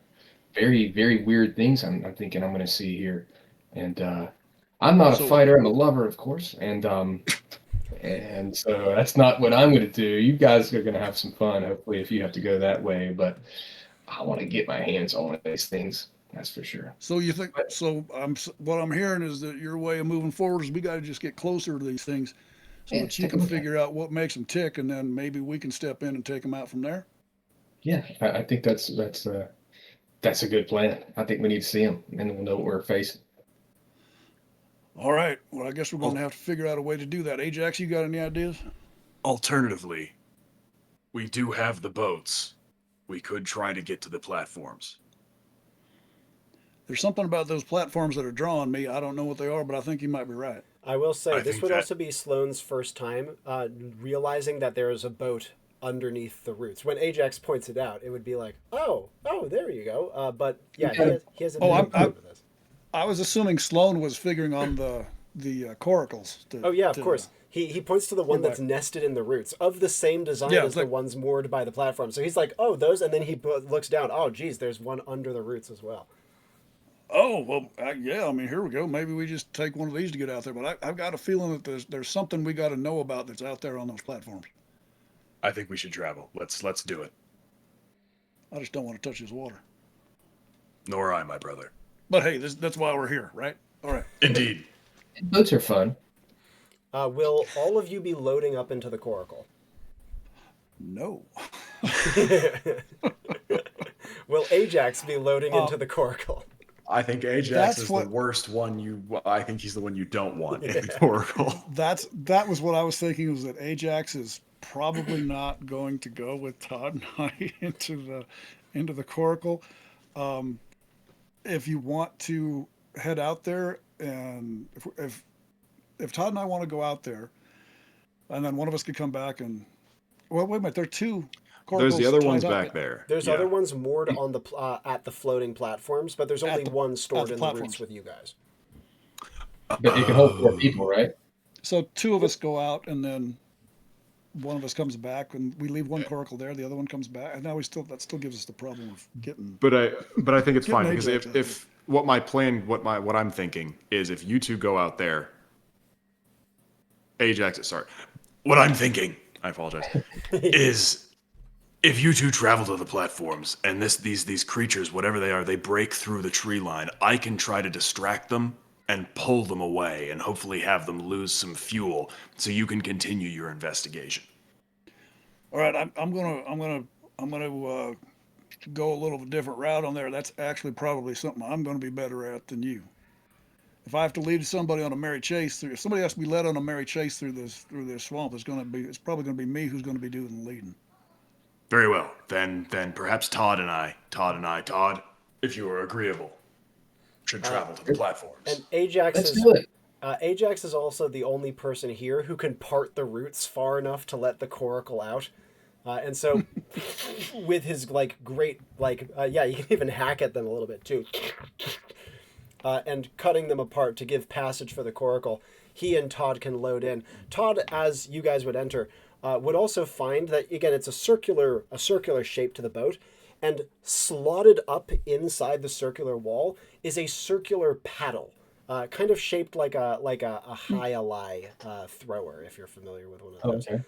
And it's shaped like a big ice cream scoop almost, and it means that you don't have to use your hands and feet to paddle in this water. Okay. And my immediate thought would be: is this naturally made? Did they carve this? My brain's constantly like doing that. You know, Exactly. Like, is this Worrying an- about and Look looking around to for it, it looks carven, and the coracle itself looks to be a combination of carven and maybe stretched hides or pieces of rubber? No, it's something else. Maybe tree gum. There's all these strange thoughts whirring through Todd's head because this place is so alien. It has such foreign materials that it could be made of frickin' anything. It's something he doesn't recognize besides the wood at the very least. There's plenty of wood to it. But it's completely indestructible, right? No. Oh, okay. Okay. But it's at the very least doesn't seem to be getting destroyed by the water, and that's the main problem that you'd have here. And with Ajax able to paddle, you guys would go gently spinning out across the water towards the distant huts, or lack of huts rather, the distant platforms. As these two are making their way across, Sloan, where do you want to position yourself? As they're starting to make their way out there, I'm going to tell Ajax, hey, pick up that coin for me, would you? And then I am going to actually start heading toward the area where the bioluminescence is disappearing. I need to get a sight on these things, this sound that's heading this direction. Yep. And as you guys are nearing the platforms and Sloan is getting into position, you hear a crack like a gunshot. And suddenly a great shaft of light cuts through the wall of trees in the direction of the bioluminescence. It's not bioluminescence itself, and it's certainly not daylight. It's a spotlight. And only a thin frame of it cuts its way through. The sort of thing that only illuminates maybe a hundredth of the entirety of the clearing you're in, but is so bright and vivid it makes everything else harder to see by proximity. More notably, every little speck of bioluminescence in the clearing goes out the instant the spotlight cuts through. You guys hear the sound much louder now. A deep series of rhythmic chuggings, backed up by many smaller chuggings, plus the grinding sound of great boring tools and drills and chainsaws. Now, as you guys are hearing this, if nothing else though, you guys are better hidden than when the bioluminescence was about, because there's only one shaft of light coming through and none of you are in it. Sloan is closest to the point where the light is penetrating the out of the jungle wall. Actions he'd like to take before I jump back to the other two. This is a loud noise though that's going on, right? So if I were to shout, it would probably not be heard by whoever's making this noise, but my friends on the out on the island, for lack of a better term, would be able to hear me? They have much better hearing. I mean, you haven't heard anything about the Rachek having super hearing. Doesn't seem necessarily in theme. Okay. Then what I'm going to do is I'm unslinging the Sharp's rifle. I need to I need to find a position where I can get a bead on this spotlight, and then I need to yell back to Ajax and Todd that I'm going to yell back, you got to pick up the pace. Something's going to be happening here real soon. I got to get rid of this light as soon as I can. And are you going to start trying to get into trees, or are you going to start trying to navigate your way into the tree wall, which is doable? It would just be like kind of climbing a jungle gym, if that makes sense. No, I would rather get a position where I'm up above what's going on, if that's possible, so that I can shoot over the tree wall as opposed to having to fight my way through to the front of the tree wall on the other side. Yep, absolutely. So yeah, I need a higher vantage point. As Sloan climbs up for the second time this mission, he would feel tiny creatures scuttling over his shooting gloves as he is making his way up into the trees, trying their best to get away from the noise and the light.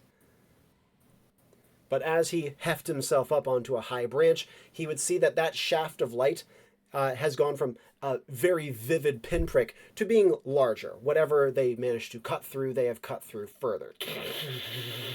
And the light now bathes maybe 5% of the clearing, though not yet your two teammates. Jumping back to them, Todd and Ajax, as Sloan calls to you, your coracle bumps gently up against one of the floating platforms rather than the stilted ones. Are you guys hopping out immediately? My primary goal, as soon as we bump up against it, is there something I can kind of grab onto that will hold us in place? Then yeah, I'll grab on, make sure we're held still, look at Todd. Yep. And I'm gonna pretty much whatever he's doing. I'm like, when it comes to something physical, I'm gonna be like, I'm just gonna do what he tries. Do what he does, and it's the best of my ability, I can do it too. At first glance, is there anything on this platform? I know there's no necessarily structures, but is there anything that I can see? Yeah, so it has the trappings in place, almost like the skeleton of what might once have been here. There aren't structures per se, but there are things like posts and pegs and little bits built out of the gently floating, like lily pad shape of it that look like they could have been moorings or tetherings or binding points for buildings or frames for drying food or something of that like. There's even little basins carven into the lily pad wherein maybe children were washed or something like that, for all you know. Okay. Is there anything similar to what we pulled out before, like the knotted message that was left behind? Do I see anything like that on there? And yes, looking about, there's dozens of them, if not hundreds. You see, all of the edges of these platforms are covered in like little beards of plant life, which to a casual observer would look, like garbage. Like, oh, there's plants growing on the edge of the platforms. They aren't very well taken care of. But since you now know what you're looking for, every single one of these is gently braided and knotted and twined into subtle messages that rim almost every edge of every platform of this abandoned settlement.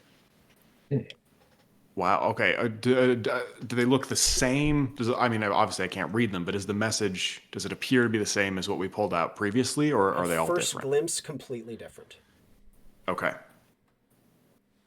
Do these mean anything to you, Todd? Nope, still the same. It's some sort of message, some sort of communication thing, and I don't have a backpack that's big enough for all this. So Is Todd as going much to as climb I'd out like of to the take boat? him. Yeah. Will Ajax follow him? Ajax will, very carefully, but I'm not going to go in too far. I'm going to make sure the boat is held on where we are and it's not floating away. Yeah, absolutely. Do you want to drag it partially onto the floating platform so you don't have to babysit it? Carefully, such that none of the water that comes with it is getting on me or any of my belongings. Good or Todd. call. Now, something of note is that the floating platform you guys are on is not in the direct line of that ray of light that has cut through.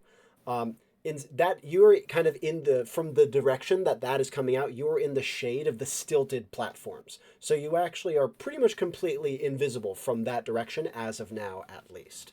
Once Perfect. on the platform, the only reason you guys can see fucking anything is because you both have quite high sensory stats. Otherwise, you know the sensation. Complete darkness and one streak of light, you can't see anything in that. But the two of you are still able to make out a good amount in the strange gloom, especially when you turn your eyes away from the direct ray of light. Actions you'd like to take once up on the platform will begin with Todd.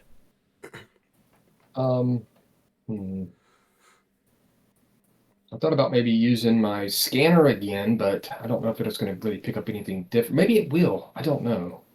What are you trying to I'm try not to sure. scan? Like, just scanning the air probably wouldn't reveal too much new, but what objects or things might you try to run it on? Maybe the platform itself, maybe more of these, because I never really did it on these roots things. Maybe just kind of, down at the ground. Maybe it picks up footprints or something like that, or Yeah. anything like that. Couple of things of note. First of all, when you run it down on the ground here, it does pick up something that's quite unusual. There is a layer, quite a thick layer even, of slime that just coats the top of this platform. Here's the thing though, the slime is mostly dry, as though it was, but it doesn't seem like it's been dry for very long. And these platforms, they're not bobbing in and out of the water. They seem to be rather stationary and robust. And yet there's this cake of drying slime over the top of them as though they had been underwater for ages. Your scanner picks up the fact that the slime is meant to be a water-based organism. This will not survive when exposed to the air for long. Oh. So it's dead. Would Todd want to? I'm so sorry. Would you want to relay this and other actions you'd like to take? Yeah, I'll let him know. There's some sort of slime here, but it's dry. So, yeah, that's weird, right? And so I'm thinking that it's good. It's dead. Either that or dying. Yeah, this is like dead slime, if that's a thing, or it's dying. So, That's weird. But it's not slick, right? I mean, we're not sliding around or anything. No, you can walk in it. I mean, like if you wriggle your heel in it, it feels a little slick, but it's not bad. If it had been fresh, it would have been a nightmare to be on this. Is there anything else you want to try to scan? I didn't do the roots thing. I don't know if maybe I could do that. Yeah, I do don't you know want if to try it'll to show scan me. the roots as well? Yeah. Totally. Something that you would note about the roots that are on the platform you are on are obviously kind of lapping in the water. But your scanner would reveal that not only are these aren't recent, and while they have life growing on them, they have some sort of resin or preservative inside of them that keeps the roots in shape. Like they keep their form, even though obviously roots exposed to water are eventually going to change shapes and disentangle and probably die or reborn or something like that. So there's something going on that keeps them the way they are. What's a good analogy? Like not an epoxy, right? But something far less severe than that, and probably natural in composition. Contrast that against the roots that are dangling from the stilted platform that you're nearby. Those ones have a different preservative to them, not nearly as stern as the stuff that is being exposed to the water. It seems as though maybe these roots are treated before they are bound into messages. Okay. Kind of like a Mod Podge is on there. That's a great way of Or putting it, a actually. yeah, Mod Podge or like a varnish, like a spray type thing. Yeah. So my goodness. I mean, I'm just sitting here thinking this place is just so kind of weird, and it's obviously been done by these people, and they're just kind of, I don't know, making the environment the way it is, all these different things. And I'll relay that to Ajax. I'll be like, there's some sort of strange like Mod Podge. You ever done anything like that, like crafting? Of course, I look at him and he's kind of like a Viking dude. I'll be like, never mind. Like, it's like spilt mead that's hardened up or something. Yes, yes, It like hardens up. of course. It's been treated. It's been treated for certain different reasons. Indeed. Now, Alex, actions you would like to take. I saw you have like a little revelation there. Any actions you'd like Ajax to take? Well, when we were originally getting our briefing for the information about this, do the Inglem universally live above water? That's not known, honestly. Like, it's known that they're not very known. adept divers and that they would often gather things from the bottom of the Moulderglade where no one else is able to go. Okay. And so they're definitely semi-aquatic, but they don't have gills. So Sure. it seems unlikely they'd I be guess able they to are live humans. full time underwater. Okay. All right. Is there a platform that is taller, bigger, above the rest of them? Yep.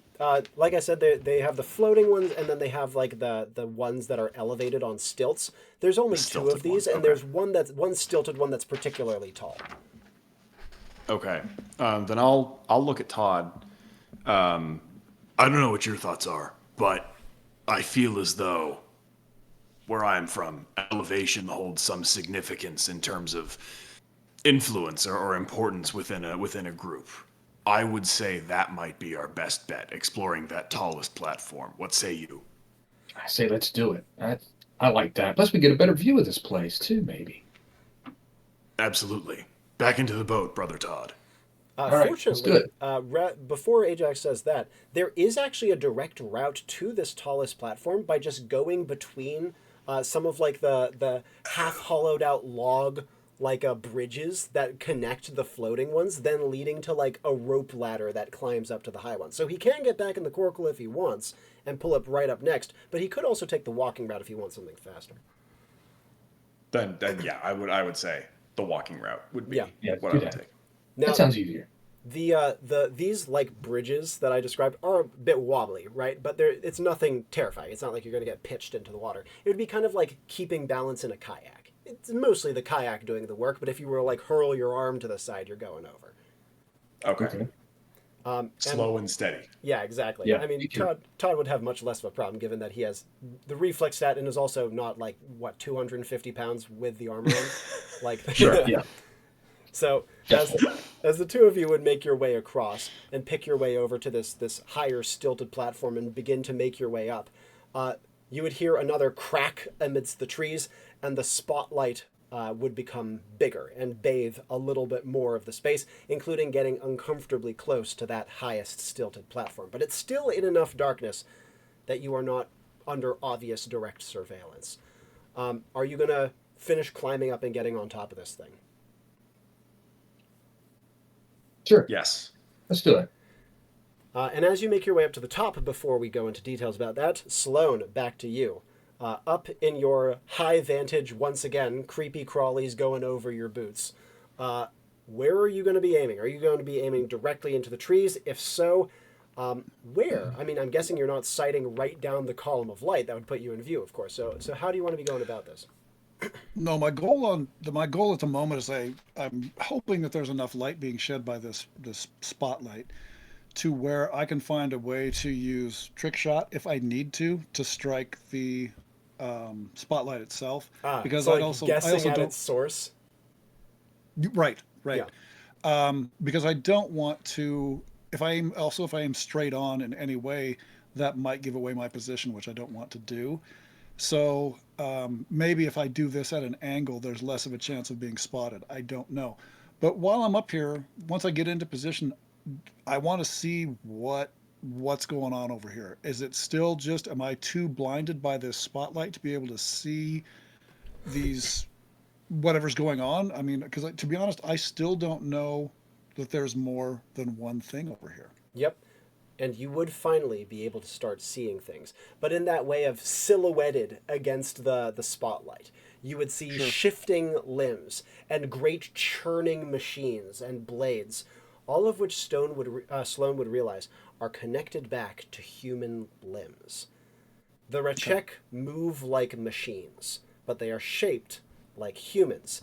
And Sloan would also pick out, as they cut down more trees, getting closer and closer, that the spotlights would bob and shift, radiating out from their chests, or not all of them, but a few of them have these big spotlights on their chests that is providing light for the many others as they carve and cleft their way through the woods.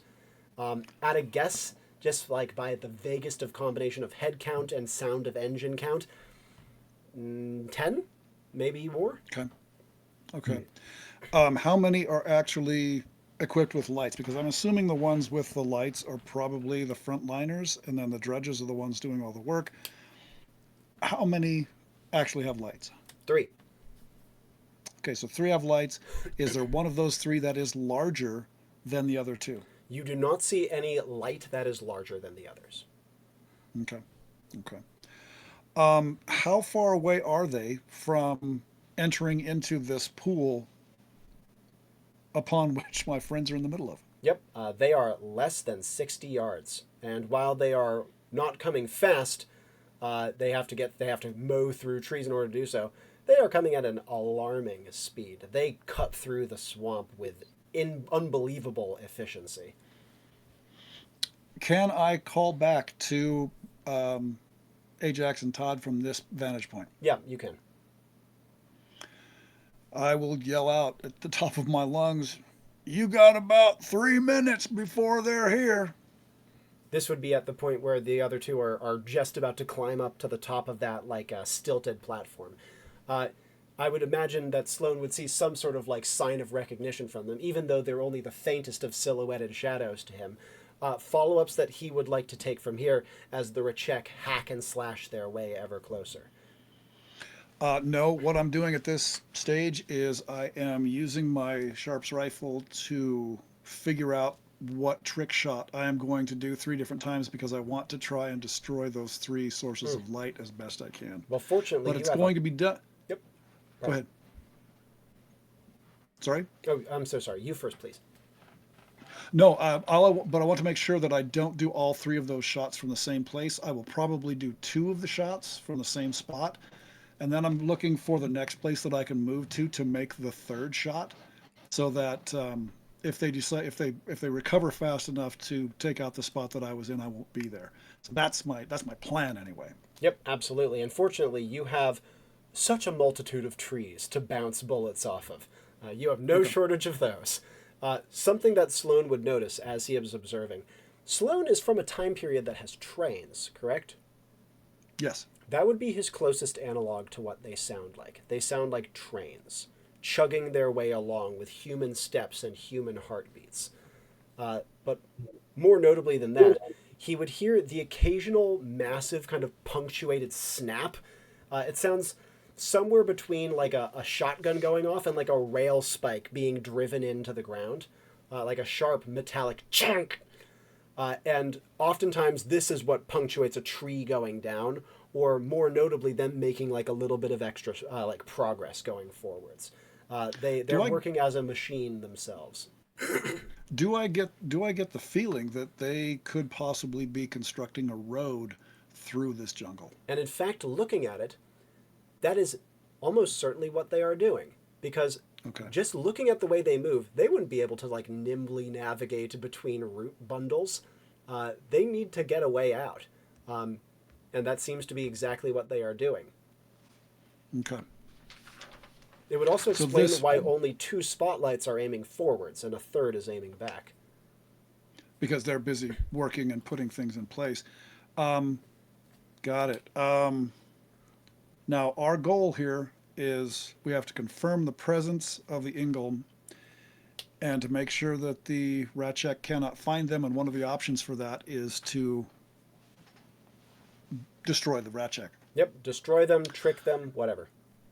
Okay, as it stands now, okay, so I've got, my plan is to take out 2 lights, take out the other light, but then at the same time, while I'm making my plans for trick shot, I want to be planning, see if there's a way up here from my vantage point, see if there's a way that I can determine a route to get around to the side or possibly even behind them through the jungle. And if I can do that from this vantage point. And the answer to that is yes. Like I said, it would be like navigating a jungle gym, lots of squeezing and clambering, Sure. But with double plus to reflex and not a particularly large bulk to him, this is something that Sloan is definitely able to do.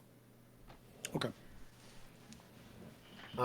From here, jumping back to the other 2, the grinding sound of the Ratchek convoy is of course drawing closer, but now you're at the top of that stilted platform.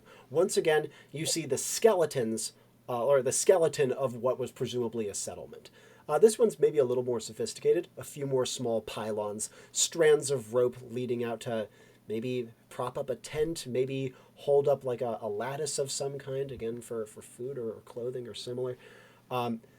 The only other thing you would notice is on this platform, there are a lot more of the root weft messages, including quite a few that are just like dangling in droves from many of the pylons. Again, they look really natural. If you did not know what to look for, it would just look like overgrown logs. Is there any sort of visual pattern that I could pick out of an indication of a direction or anything along those lines? And as within the messages, within the within the messages primarily, but also anything else that I can see. And rather than a direction, Ajax would instead get a very vague sense off of them. Like I said earlier, that kind of, oh, that's nice sort of thing. This one is similarly homey, but with many different flavors. Imagine being a foreign exchange student in a reasonably functional house and just getting to experience how another family lives. That's the sensation you would get looking at these. They're instructive, they can be tender, they can be stern, many flavors, but all with care underneath them. But in terms of something as clear as a direction, they are clearly far too subtle to allow something like that penetrate their incredibly subtle language. Sure. Now, I'm sure I know what the answer to this is going to be, but our job is to find evidence of the Enclave. These do not count as evidence. No, they're correct? too subtle. Okay. Even like the settlement here, not evidence, could have been abandoned ages ago. Sure. You need to see one. Okay. Todd, actions you would like to take. How high up are we? You guys are about a story up. And we can can we tell which direction they're coming? Oh yeah. Oh yes. Very, very much so. And how far? Like, he said about 3 minutes they're going to get to us. Does that seem about right?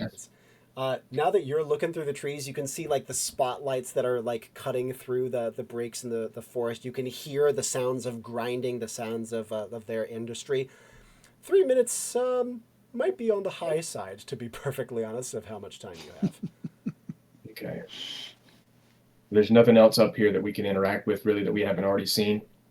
Unless there's something specific that you're looking for, I've described all the things that would like immediately jump out. Is there any ropes or anything that we could get down faster if we had to or needed to? Yeah, actually. You see that they actually have a good number of ropes kind of moored up in convenient places, ready to be like strung out and used to either slide down, glide down, maybe even hoist things up from below. Well, I am an Edgar Rice Burroughs fan, so it may have to do some Tarzan stuff to get down. So he's right here, by the way. Yeah, I'll be like, hey, Ajax, you know who Tarzan is? What? No, I do not. I'm gonna go, all right, well, and I'm gonna grab one of the. I mean, it looks like it's gonna be perilous if I do this, or I try to do it to get down quick. I mean, I could see him being like a little nervous about it, but it seems like that's what they were designed for. Well, I think the thing about Todd is that he's so much about like knowledge is that he's a little bit kind of ignorant to danger a little bit. You know what I mean? Like that's not really what I do. So if I don't do that, then it's not really going to affect me too much. But he does like to keep in shape, and I'm gonna be like, well, you don't know Tarzan? Yabba dabba do. I'm just like, and as he slides down, yabba dabba do. He lands slightly unevenly. Takes like like a steadying step, a little close to the water, but he doesn't touch it. But also, as he kind of thunks down onto the platform below, you would see a ripple goes out across the water in every direction from where he landed. Because, of course, the floating platform would send out a pulse through the water. Even though all the bioluminescence in the area went off the second the floodlights came in, that little ripple, you can see bioluminescence follows it in like a little pulse as it emanates out. How much of this bioluminescence is there? In the water, it is noticeable. Like in the air, it's very, very subtle. But in the water, again, have you ever been swimming when there's like moon jellies out? And like when you like wave your arm in the water, they all light up? I've never seen that myself personally. But I wonder if super pretty. I wonder if this. That's what I'm going for here. I got you. Of course, I'm just wondering. The only thing that's alive, really, that we can see is this bioluminescence. And these are alive, living things, right? Yeah. Like little. Yeah, bioluminescing organisms are alive. I mean, maybe there's some that can do it when they're dead, but I don't think there's many. I wonder if this is them. My brain's just going, thinking out loud. It makes complete sense that Todd is going there. Because we don't see fish or anything like that, do we? In the water is so murky that it's freaking impossible to see through. You did see a turtle when you first got in here, but you haven't seen any other big animals near the surface of the water. Water bugs and things like that. Are you gonna like get up close and look? Yeah. Yeah, I could see Ajax being like, "Oh God," as Todd like is peering close to the water. What would Ajax like to do? Is he getting off of the high platform as well, or does he have other stuff he'd like to try? I am getting off of the high platform, but I'm going back down the way that we came.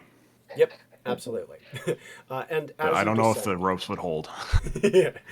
And as you descend, you see Todd with his nose near the water. And Todd, looking at the water top, there is life in the water, a lot of it. Tiny, like little oarsmen, water striders, all manner of like still water bugs are moving about. And occasionally you'll see a tiny little blip as like a small fish breaks the surface to nibble one. Okay.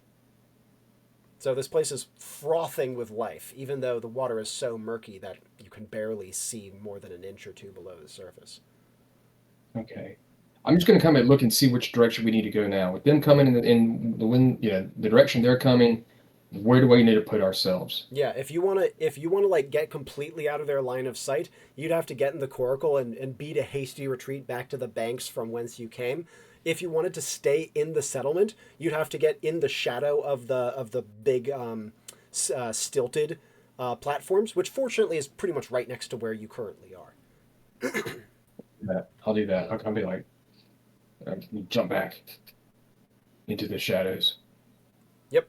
And Ajax, other actions you'd like to take after descending from the stilted platform into the safe darkness below.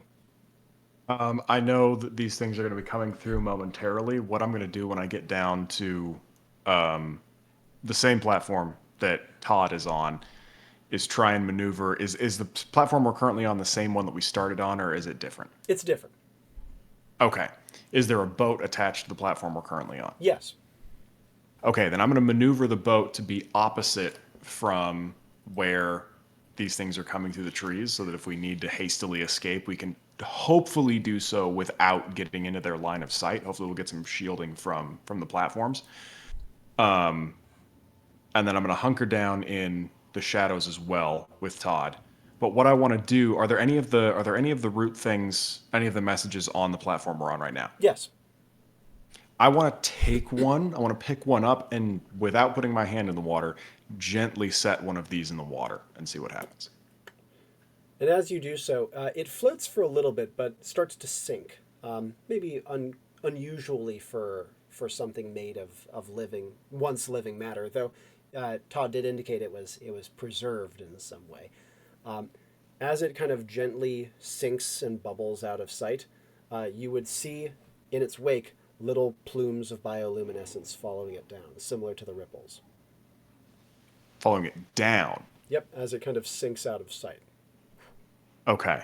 I'm going to keep my eye on that spot where I just dropped that and make sure I don't lose sight of it. Don't make sure that I don't miss anything taking place there, while also trying to keep an eye back the direction that these things are coming from. Yep, absolutely. And as you do so, the two of you would hear something. It's something Sloan absolutely would not hear. It's quite close to you, and it's relatively subtle. You hear a faint, like a little woodeny popping sound. And off to your left, one of the piles that keeps the stilted platform above water, you can see has attached to it like a smaller stick that for the when you would have like passed by it would have looked completely insignificant, right? But you can see that it had maybe a cork of some kind or a topper that has popped off and is now fallen down into the water next to it. And inside you can see that the stick that this cork, so to speak, was atop is hollow. Okay. Is this is on the platform we're currently on? This is pretty much right next to you. I'll look inside. See something kind of pale, maybe like, I mean, this was not something Ajax would think, but Todd would think. This looks like almost like a plastic bag, but folded up. Do you want to peel it out? Yes, yeah. Yeah. And it turns out that a couple of them come with it in a similar way to, again, using the plastic bag analogy. When you're at the store and you pull off the like produce bags and like 15 come with it, it's similar to that, right? It is a thin membrane, very neatly folded up with a small straw of some kind attached. Okay. I show this to Todd. I indicate this to There's a Todd, couple but of them, too.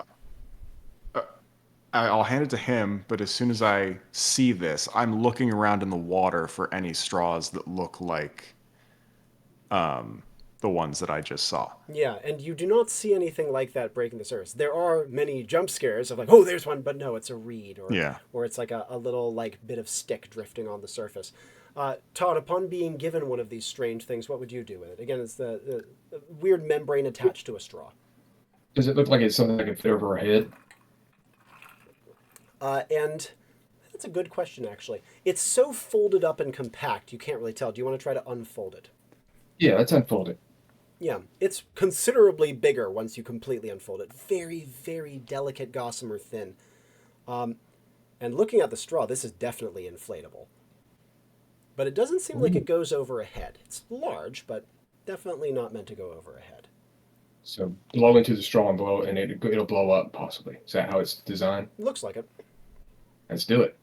And as you do so, Put my lips on that thing. it begins to inflate immediately.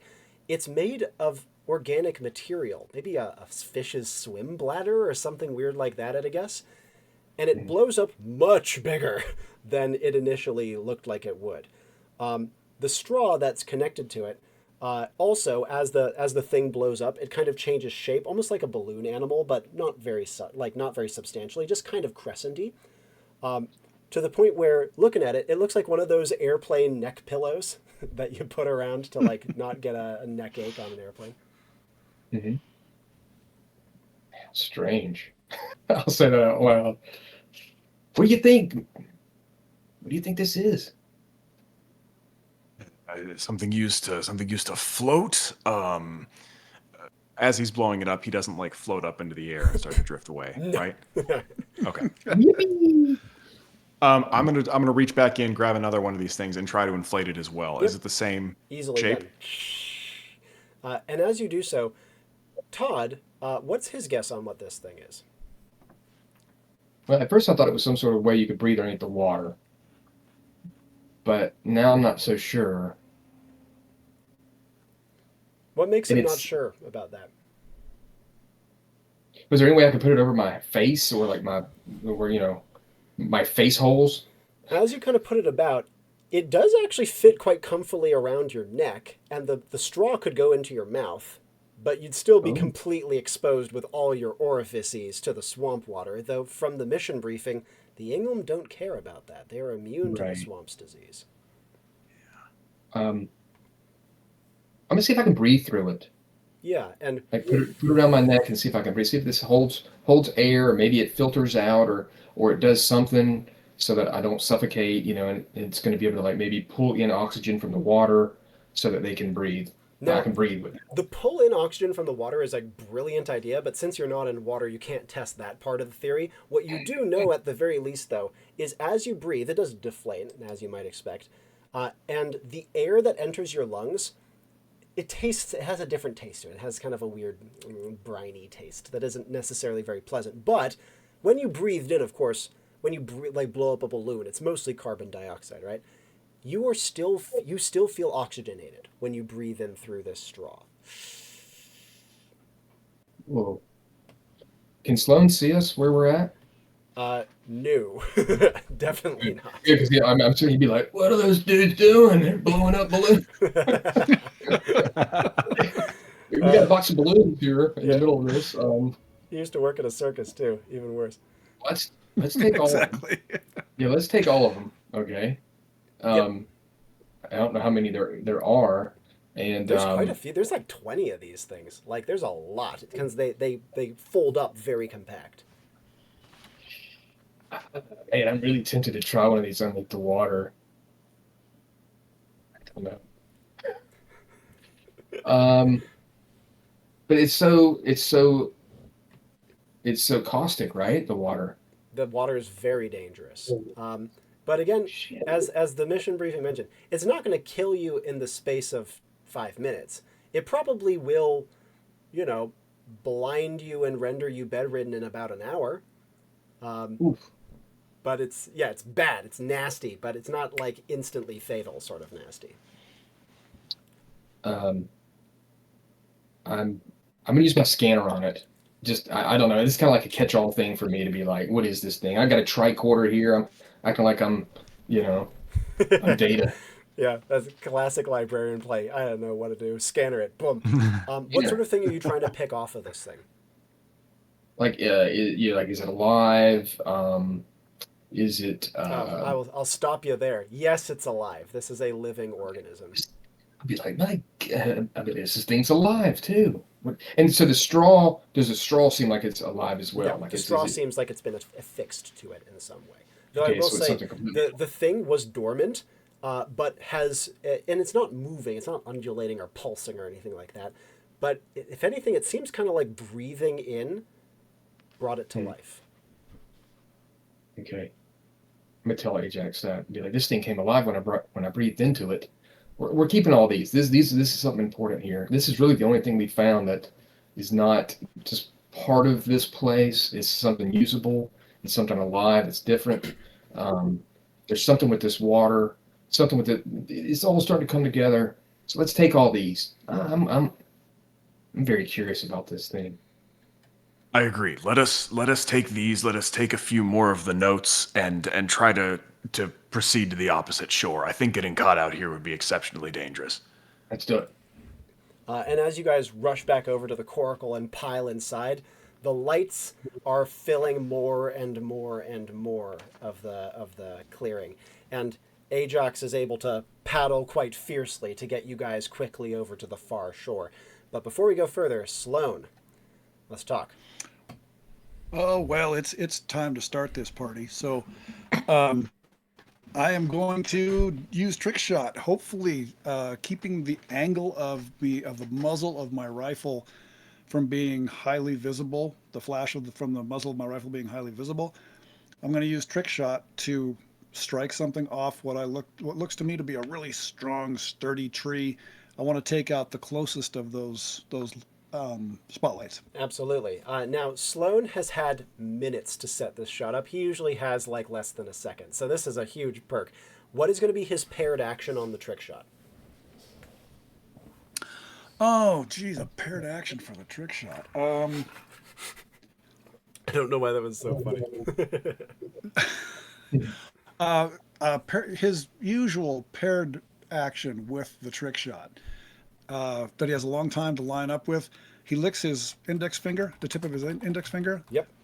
Brushes it against the front of the front sight, and then he, like Alexander was indicating, he holds it up to see what the windage is, and Yep. if there is any. Not that I feel like there's any here. Completely still. That's what. Yeah. So, but I'll do it anyway because that's what Sloan does. And then I mutter my mantra of, "You're going down, you son of a," and then I'll pull the trigger. That's what I do every time I do a long-term trick shot. Absolutely. You hear a distant snap, and one of the lights dies. The other two are like partway across the water when they see one of the lights go out, and immediately Sloan and the others a little more distantly would hear a muffled voice, Darth Vader style, going through some sort of strange modulator. All units, defensive positions. We have hostiles. We have hostiles. Second shot, boom, and then I will take off to my secondary firing spot. And as Sloan starts to spider monkey through the trees, he obviously heard the other snap. The second forward-facing spotlight would go out, giving both Ajax and Todd a critical window of complete darkness to beat their retreat to the far shore. In this moment of complete darkness, some of the bioluminescence comes back, by the way, lighting your way enough that you can find your way to the far shore without just crashing into the roots. As Sloan is spider monkeying through the trees to shift position, you would hear another command go out. Auxiliary generators online. And you would see another set of lights go up, though these are not spots. These are more like ambient lights that shine more up than in any other direction. And at a guess, looking at them through the dense foliage, are coming from a different part of the Rechek bodies rather than their chests. Okay.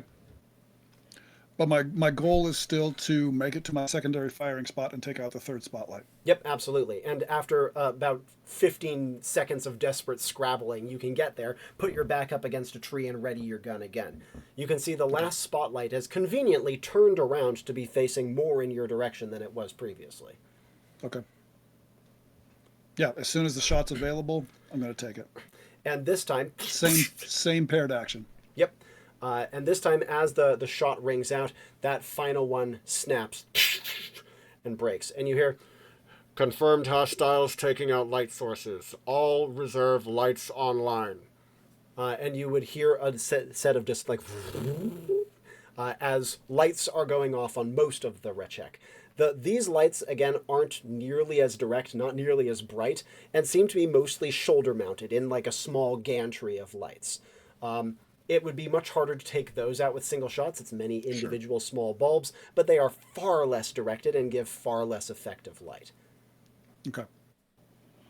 The last thing that I want to do is, as I'm getting out of this position as well, once that shot is done, I'm moving again because they're going to be tracking me pretty quickly now. Oh, yeah. I want to see again if there's any one of the Rechek that I can recognize as being the leader, the The sub-commander. Yep, and given that you repositioned to a new spot, you would actually have had a much better view of their group, plus the trail that they're making in their wake. But the trail looks kind of like rail tracks, to continue the analogy, but much more utilitarian, just to like give themselves like stepping points to get through the jungle more easily. Kind of just bolted to whatever happens, whatever solid matter happens to be available. But the commander is unmistakable. His two arms are completely unrecognizable as arms. They look more like the barrels of a tank's cannon given joints, and both of them have what look like great spiraling, maybe harpoons, maybe something like that coming out the end, and have only the vaguest suggestion of fingers directly beneath them. You would also see that as he points and gestures, he moves these strange like harpoon cannons about, like gesturing where people are to go and firing faint beads from like a laser pointer almost to direct people where he wants them. Okay. He is also so massively augmented, you can see no human flesh anywhere on his person. Okay. So I've done the shot. I've figured out who he is. I mean, I'm looking at seconds, or just maybe a second and a half, 2 seconds, at most 3 seconds passing before I move again to try and make sure that I can't be tracked on this. But I want to be able to start making my way around to the side, like I had hoped to do, or slightly to the rear of these people. And as I'm doing that, in my mind's eye, I also want to be kind of doing a quick mental check for anything that might look like a fuel line. Yep, absolutely. And as you are looking through, two things you would note. One, as you have moved far around them, you're like quite deep in the density of the jungle at this point. It's not too hard to move. You have a head for it at this point, and you have some light to navigate by. But as you hunker down in this newest position, you would feel kind of an involuntary like freezing of your body as a large centipede would start to crawl across your face. Sure. Yeah. No doubt. I'm guessing that Sloan is not going to react the way almost any person would have. Get this off my face. But like, no, I mean he's kind of used to self-control. That's part of his thing. So yeah, it would be more of a wide eyes staring cross-eyed as the thing crawls across. So. Yeah, exactly right. And as it kind of trickles out of place, your eyes can kind of like barely relax and get back to observing their little setup. They do have what looks to be, if not a fuel line, some sort of dispenser vehicle. It is like a walker, but a small one, no bigger than like a chest freezer, so to speak. And it seems to be maybe the main reason that they have the road built the way that it is. It's spaced. Okay. The segments of the road are spaced such that the walker's like plodding feet can make its way across them. You can't see. It isn't like it has like a big like warning fuel inside or anything like that. Sure. But it is a big ass chest freezer on legs that seems to be at the heart of their company, and it seems like a pretty easy inference to jump to for Sloan. Okay, now how is the fuel dispensed from this thing? Do I have any idea? And looking about, how long are you going to stay in this position and watch for? You're obviously not once shooting I'm out of the... Yeah, I mean, I want to make sure that I was far enough away from my last shooting position to where they probably can't see me unless they have some sort of augmented, ability to see infrared forms or something like that. But I need to stay just long enough to see if there's anything that jumps out like, a tube, or maybe there is a dispenser that pops out a brick of something that looks like they might grab onto it and inject into some sort of a thing on their back or whatever. Anything that looks like it might be fuel dispensing related. Absolutely. And it's given that he's able to watch for a little bit of time, he would in fact see exactly that. One of the chainsaw wielding laborers falls back for a moment, goes over to the walker, and would press down a series of like analog keys that line the front. He takes his finger, which you can see glints with metal, slides it into like a little receptacle, turns it like a key, and then afterwards you would see like a little as quite precisely what you described, a brick, maybe the size of like a Cliff Bar or something, would come kind of chunking out. He would take it, bring up his arm, and shove it into his armpit, where you can see that there is a receptacle slot ready. He would bring his arm down, kind of like set it in place, and you would see that some strange internal engine inside of him gleams to life. Okay. Okay. Does it look okay then? If still feel safe in this particular vantage point. They definitely don't because, expect again, I'm not, you here. Yeah. Okay, yeah, and I'm not moving. There's no offensive actions being taken place. I don't want any, the glint of any light to be reflecting off anything. If there is, I'm going to make sure that it's covered by my duster. I want to try and see if there's only one dispensing spot from this walking freezer. Yep. Now that you know what you're looking for, there's two. One at the front end, one at the back end. And it seems like the way the legs are shaped, it can move forward and backwards with equal ease. Okay. So there's two of those. There is underneath each one of those, as near as I can tell, there is a keypad that has to be activated before something will come out of those dispensers. Seems to be the case, yes. Okay. All right. Before we go further, however, jumping back to the other two, you have reached the comparable safety of the far shore, and you would see that more and more of the lights go flickering out. You'd hear the distant commands being issued, but at the very least, you have no eyes anywhere close to being on you. Where do you guys want to stash yourselves now that you're on the shore where the mangrove, the shelf of mangrove grove roots rims the entirety of the clearing? So if we say the entrance, where the Ajax are coming through is 12 o'clock, are we at about 6 o'clock? Yeah, you're at about 6. Okay. Then my immediate goal would be to get just behind the first line of trees that's going through here. From that point, would I be able to pick my way through just inside that first line of trees to get around to where they are without being seen? Yeah, now that obviously you've seen Sloan do a bit of climbing, and even though Ajax is a good deal bigger, and I've described this as being jungle gym-like, what he lacks in agility, he certainly makes up for in strength. And so if you're all right with scraping some bark and snapping some twigs, absolutely. Absolutely. And I'm going to, while I'm trying to make sure this happens, while I'm trying to do this, I'm going to ensure that my mantle is covering any glint from my armor, at least in the direction of the Ratcheck as they come through. And fortunately, the spotlights have at this point all been killed. So there's still light from the direction, but it's much more ambient. Though, of course, Ajax hasn't yet seen the exact nature of it. As he starts to climb up through the trees, Todd, I don't know if you yourself fancy a climb, but what would you like to do? I would like to do the same, but I'm not going to do it as... I know that he's trying to get in position to get closer so he can get some action with this sword probably, or whatever he needs to do if he needs to take it to him. So I want to get close to be observed and maybe help if I can, but I'm going to do what he's going to do, but just give him some space, kind of do it slower and keep some distance from him. Yeah, and again with that critical +1 to reflex, Todd is not a bad climber, but as he's getting up into the trees, starting to feel himself, we encounter the main issue of him not having gloves. Little skittering things crawling across branches in the dark. Some of them have way too many legs. Some of them are fuzzy.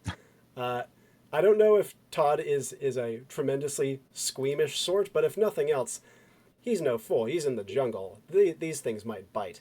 What does he want to try to do to navigate lots of potential critters climbing the trees in the dark? I take my coat off, and then kind of use it around my hands, just trying to bat the things away as I'm going through. Like use it like a, I don't know, kind of a like makeshift gloves almost. Yeah, like just kind of knock it off. And I don't know how skittish of a person Todd is, but I could see him having like the involuntary shiver, like get there. Yeah. But sure. As he is still a reasonably adept climber, and as such, all three of you now take to the trees, and not a moment too soon. because as Sloan is watching from the kind of the rear of the Rachek column, and both Ajax and Todd are making their way kind of roughly towards the side of it, the Rachek would break the tree line. Many of their grinding, churning chainsaws would come to a halt. But still, you would hear the sounds of their road construction team behind, bolting in the planks and pylons that will allow their walker to follow them. As they do so, however, the group of you would hear a loud blaring speaker go off.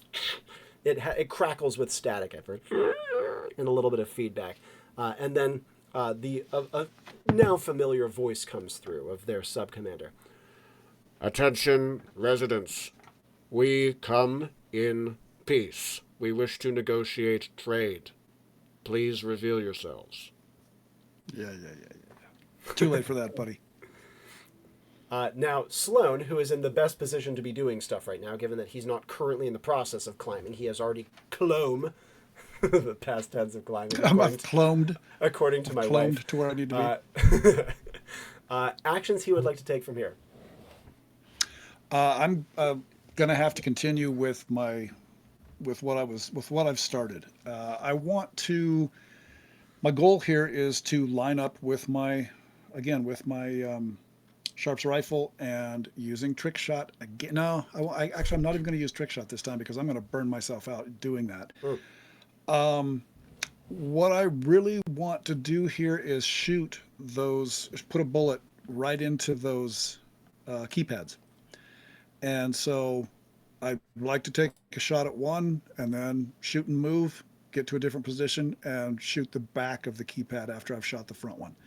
Because my hope is to temporarily at least disable this dispenser of fuel. Yeah, absolutely. And after the first trick shot goes out, you immediately would hear one of the dispenser sounds a klaxon. It undeploys its legs and kind of like hunkers down on the ground and makes like a little noise. And you immediately hear a sharp noise from one of the frontliners. Dispenser under fire, body block. And you can see that immediately the Rachek move into position to surround it. They seem incredibly protective of this thing, enough so that Sloan is not able to get to an angle to hit the other keypad in time. Okay, all right. At this point, I figure it is time possibly to try and go back and find my companions. Yeah, the find is going to be the big one here. This is a big I know, that's going to be the thing, but I think that is there a lot of the noise that's being made from the laying down of the road? Is that pretty overwhelming? Oh God, yeah. Like this, the Moulderglade is so beautifully, blissfully quiet that the noise they make is wildly loud. It masks almost everything. So then, if I do go back to roughly the area that we parted ways, and I started to yell for them, they probably wouldn't be able to hear. The Rachek wouldn't be able to hear? The Rachek, had a guess, probably not. You've yelled full blast over your shoulders when they were inbound, and there's zero chance they heard you then. Okay. Unless I see, before I leave this spot that I'm in, though, I mean, I've shot and I've moved. I'm in my secondary spot. Before I leave this location, I want to take one more scan through the Rachek and using Sloan's kind of like shooting skill level. Part of that shooting skill comes from recognizing destroyable targets.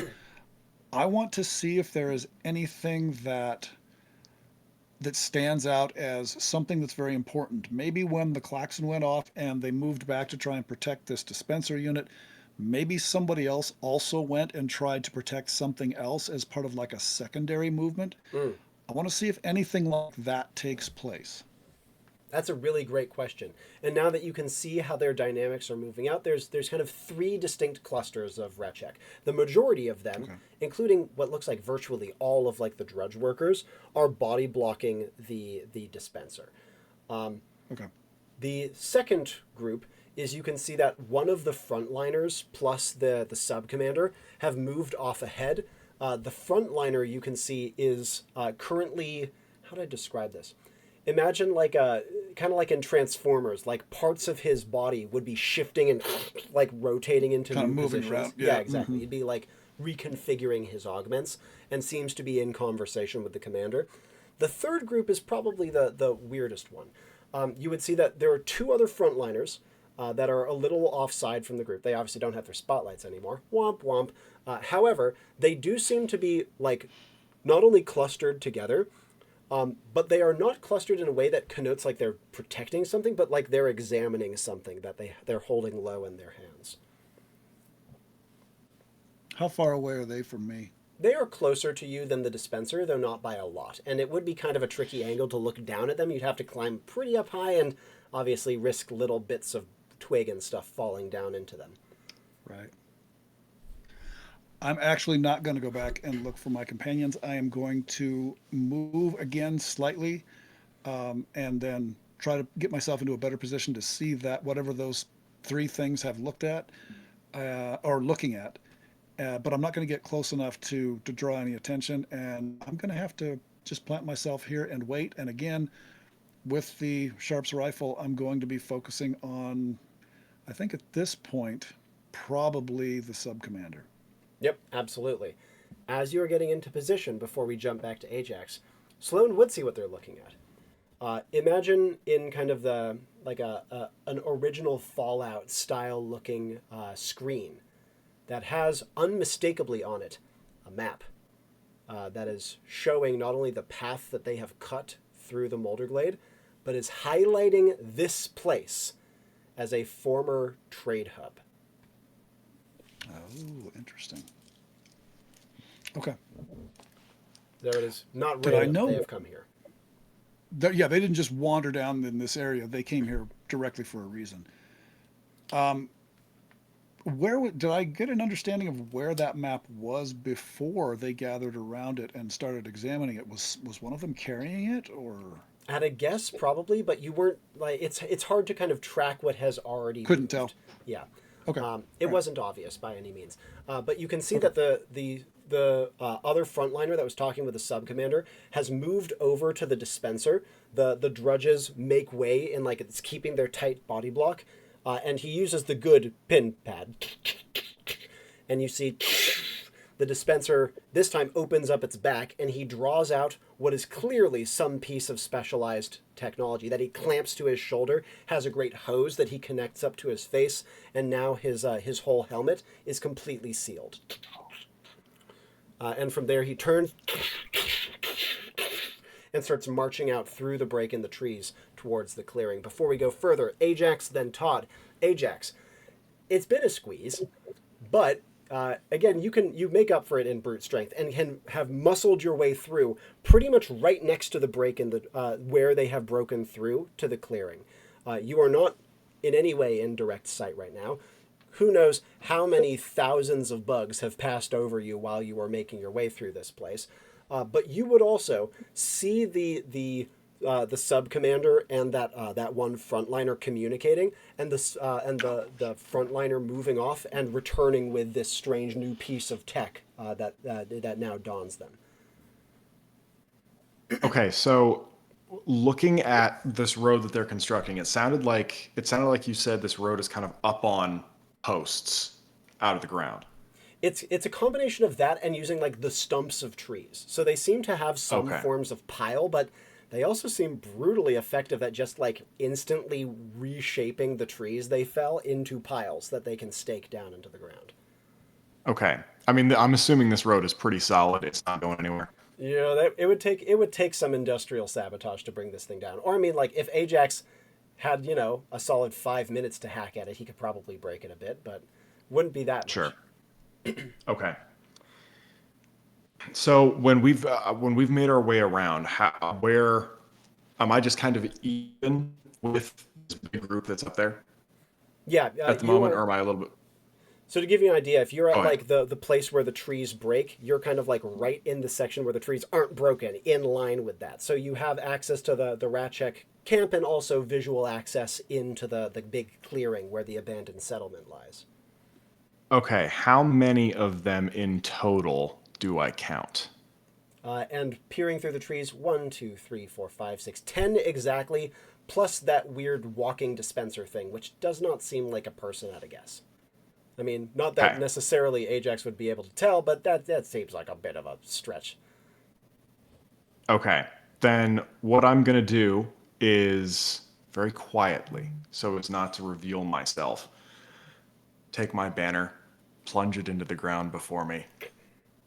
O gods above, as I have before, I need my brethren in arms to support me now. Please, send me my best, strongest, and most capable warriors to assist us in this battle. And your Vikings appear about you. As they do so, what is this fetid place, brother? But another one would look to you and say, Ajax, how now? You look poorly. Thank you, brother. So kind. He says, I say it not in jest, Ajax. Your eyes are deep and rimmed red. It looks as though pus drips from them. Great. Brethren, it is very important in this moment that we remain very quiet, for we will be fighting an enemy more powerful than ourselves. But only we can turn the tide in this battle, so please, quiet for the moment, my friends. Yes, They seem to get this memo. Yep. Thank They you. hunker down Thank you. low. And you can see them kind of picking their way between the trees, looking uncomfortable at the strange accommodations. Okay. The one thing I can tell you before we make our move, brethren, do not touch the water. Do you understand me? Is it cursed? It is cursed. It is cursed. It is dangerous to us. Yes, Shield Brother. We will avoid it. Thank you. We must remain here for a moment. Now, do I see Todd back behind us? We're about to figure that out. Todd, you're bringing up the rear through this, and while you cannot necessarily see where Ajax is, you can infer. You saw the direction he was going in, and he's kind of hard to miss, even though there's a good amount of tree in the way. Where would Todd like to be positioning himself, and what would he like to be doing? I think I would like to. I don't know. I think I'd probably like to advance towards where he is, and I can't see all his buddies that just showed up, right? As you get closer, you would actually be able to see quite a few Ajax-shaped silhouettes through the gloom of the trees. They're dressed differently than him to some degree. They have different arms and armor, but they have the same silhouettes. They have similar beards, similar great flowing hair, and you would see the small camp of Vikings below you, like nestled among the trees of the Moulderglade. This would be the moment that Ajax looks around for Todd, and does happen to find him, given that Todd can see him at the same time. I'd be like, well, I guess the party's just started now. We got our boys here, so I'll just kind of hang back a little bit, like behind them. And what I'd really like to do is see. Now, these things are very strange. These machine things. I mean, I guess I haven't really seen them the way that it's been described yet. But I'd love to get my hands on one of them. So I'm going to kind of see if I can see if they do go fisticuffs and take one down. If I could try to, investigate its body and try to, see it up close. And as Todd is considering this, the group of you would see one come into the clearing in full. It's the one that now has the strange apparatus hooked up to his helmet. His body is completely enclosed in heavy plates with a strange rubbery sheen to all of them. And as he steps over towards the edge, you can see that his arm plates kind of shift and grind into place, procuring not only what looks like maybe again another harpoon cannon style thing, but also what is unmistakably some sort of Warhammer 40k style heavy bolter gun in the other hand. He marches up right to the edge of the water and looks down towards it.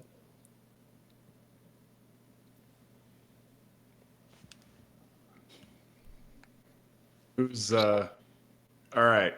I am going to, in that moment, he's up on the edge of the water. Yep. I'm going to use Shield Wall, and I'm going to cast it right in front of him, so that he cannot make his way into the water, at least for a moment. And what's going to be paired action on this? I emerge quickly and very suddenly from the trees, trying to draw some attention to myself, gesturing with my brothers in arms to follow me. Go no further, ye. Thou shalt not enter here. It is not your land to claim. And as you do so, your shield brothers would clatter their weapons. Aye! And as they do so, of course, their racket, which normally is a great intimidation tactic against the foes you're used to facing, is completely drowned out by the noise of the Ratchek's ambient way of living. And so as the shields appear in front, you see that the Ratchek, for a moment questions it, kind of tests it with the fist of his harpoon cannon, and then would slowly kind of turn his bulk around to face you. A great metal behemoth. He stands maybe even a little taller than Ajax, though Lord knows how much of that is augmentation, and he is even more broad. Just looking at him, Ajax can only imagine he weighs probably almost double what he does, even in armor. Good. And you would hear a crackle. Attention, citizen. Stand aside. Trees, my boys. Back away. Try and throw them off. Yep. And as they start to pull away, it would follow up with, Your cooperation is appreciated. Identify yourself. Stay silent. would you be falling back into the trees with your team? Yes, just behind the very first layers of trees. And the Ratchek would turn its body back around, put its harpoon gun up against your harpoon cannon up against your shield wall, and fire it, almost to test the shield wall. There's like an almighty crash, and to Todd's eyes, this would actually be rather surprising. These are shields, they're medieval style shields that have been conjured up. This cannon looks like it could rip through these things like tissue paper. What Todd doesn't know is that the shields summoned by Shield Wall are supernaturally enhanced in their strength to be nigh invulnerable. Ajax knows this, and the fact that this arm cannon puts a dent in a shield is probably enough to give him some pause as to their power. Uh-oh. What? It reels the harpoon back in to the arm cannon and would relay something over its shoulder. You would hear some like familiar words to it, alert code, but then it would speak in like a strange sequence of numbers and letters. Alert code D2509, civilian 657 inbound.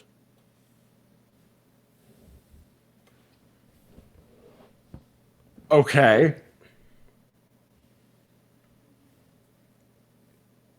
Hold fast for a moment, my brethren. Do I know where Sloan is in this moment? You do not just yet, though we'll figure that out in a second, but you would hear one of your shield brother's breath come from your shoulders. What is that thing? It is an unholy creation, my brother. But we shall see to it is no longer. Is it a man? It once was, but it has become something twisted and different. Then we must put it out of its misery, mustn't we? I believe in a moment we must, my brother, but hold fast. Wait for my word. You feel them tense about you. Todd, from your position observing all this, you can see the interaction, you can see the testing of the shields, actions that Todd would like to take while he is lurking up in the trees. I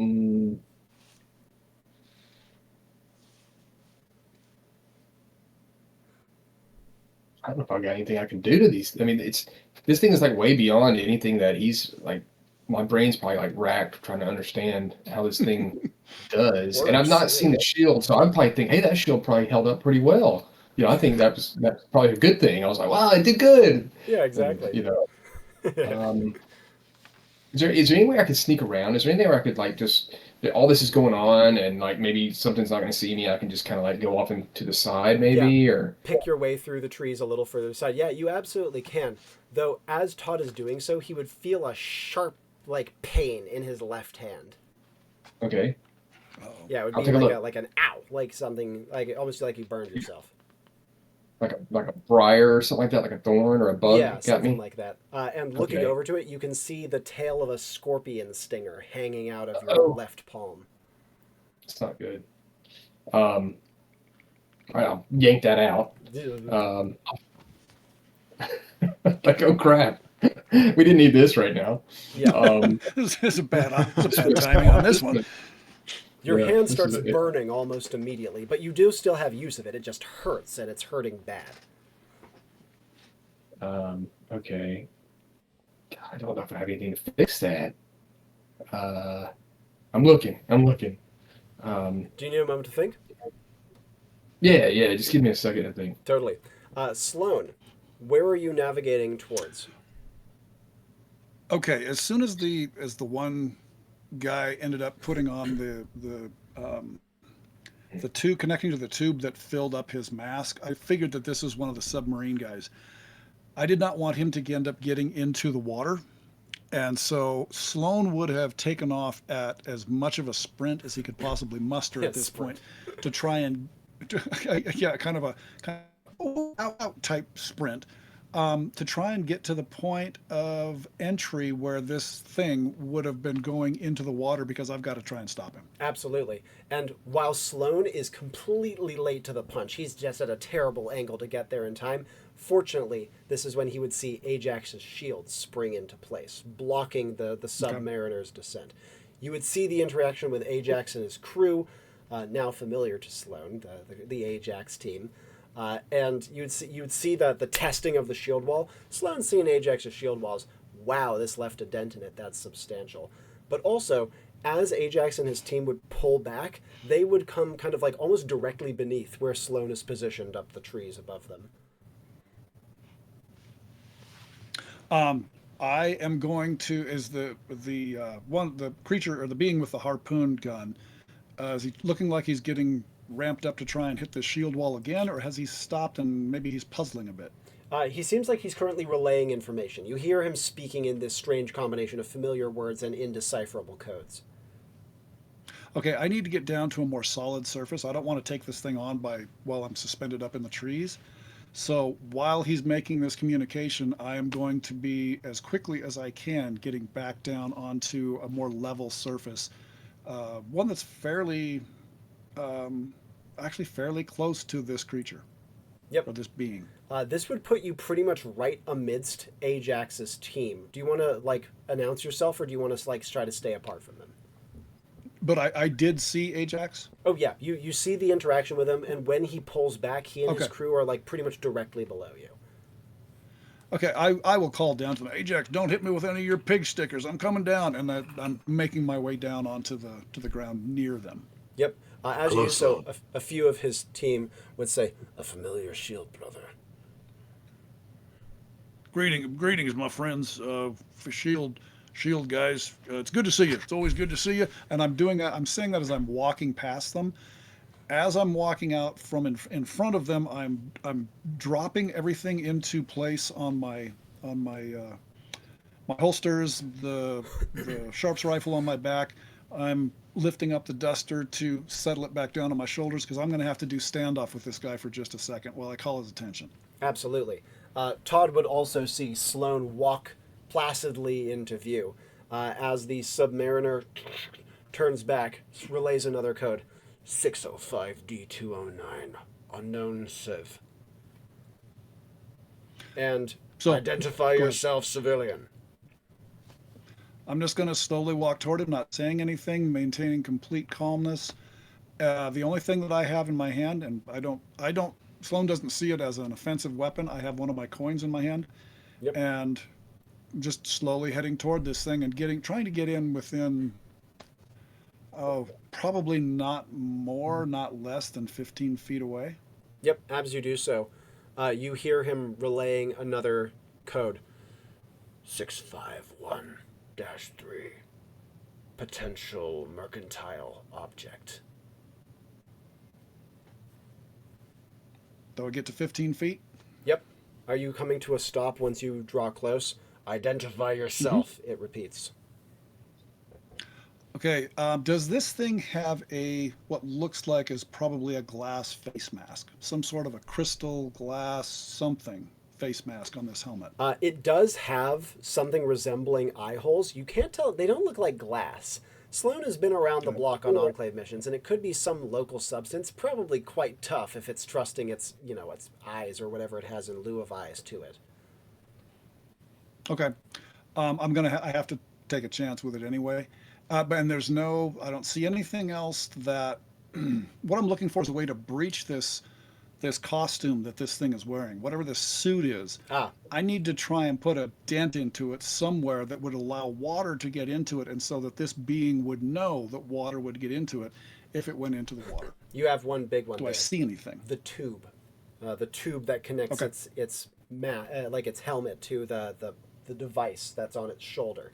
The tube Okay. is flexible, and there's no way it's that tough if it's that flexible. Okay. Then, as I'm standing there looking at this thing, I'm not even going to flip my coin. I am just going to, with reflex and skill, and I'm not even going to use trick shot because I've used that a few too many times, and I need to get some essence back up, pulling out the pistol, and I'm going to try and shoot as many times as I can into that flexible tube. And are you? And Are you? while I'm doing that, Yep. but I'm moving as I'm doing it. What direction are you moving? Towards, lateral, back, what? I am moving. Okay, the way I have it pictured in my head is that Ajax and his men are to my right. I am down. I'm not in front of them. I'm down a little bit, maybe 10, 12 feet to their 10 o'clock. And what I want to do is be moving to my 9 o'clock as I shoot without falling in the water. Okay. In that case, I agree with all that, except I'd mirror image it. So they would be like behind you and to your left rather than right. So you'd be more at like their 1 to 2 o'clock.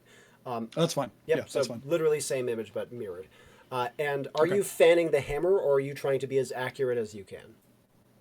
No, I'm trying to be as accurate as I can. I need one shot to get into that tube, and that's it, without being the recipient of a harpoon dart. Yeah, absolutely. And as soon as you bring out the gun and start firing, and start to move laterally, like obviously there's only so far you can go before you'll go into the drink. So you only have a couple of steps to work with. But immediately you see the tube is breached and begins to hiss. And you can hear its voice immediately come over line. Hostiles engaged. Shots exchanged. And you can see that it brings up its massive bolter gun. And it's aiming toward me? Oh, yes. Okay. Oh, I see this happening. I'm doing everything I can to evade at this point, but I'm yelling over my shoulder, Ajax, knock that thing in the drink! And I'm running to try and I'm keeping this thing's attention, but at the same time trying to make my way away from the Oh, yeah. bolt. I'm also going to reach for one of my coins. It might buy me a fraction of a second of time, and I'm going to toss it up in the air. Hopefully it'll distract it just long enough for me to get behind a tree or something. And as Sloan is booking it, Ajax, you would, before you get a chance to act, because this will be happening at about the same time, the bolts that are fired from this gun are the size of rail spikes. They go launching through the air and like split like entire tree roots apart when they hit. Enormous amount of penetrative power to them. But you can see that Ajax is, as Ajax is looking, Sloan is swift enough and nimble enough to barely keep one step ahead as it fires after him. The bolter also seems semi-automatic, so it just as it's firing. Ajax, actions you'd like to take.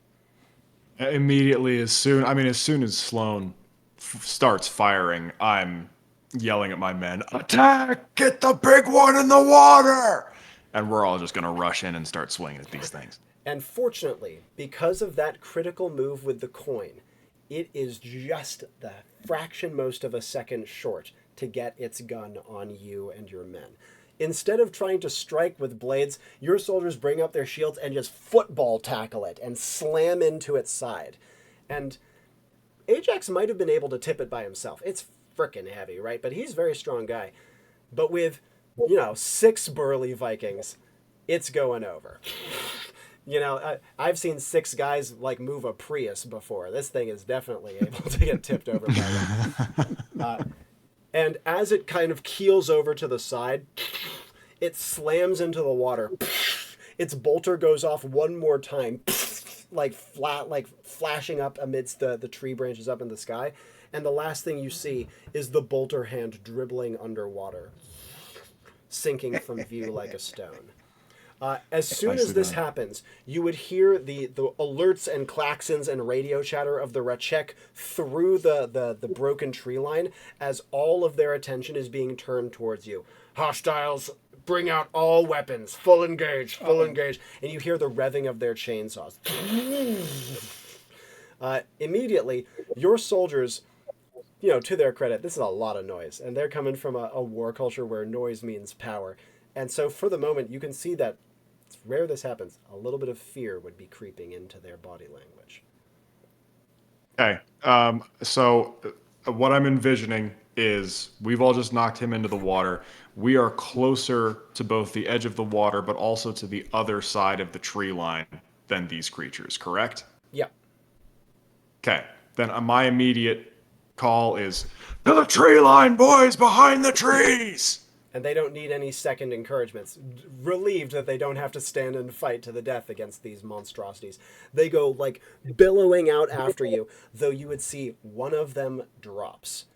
The reason being is a harpoon the size of his body has gone through his shield, through his arm, through his shoulder, and through his torso, and out the other side.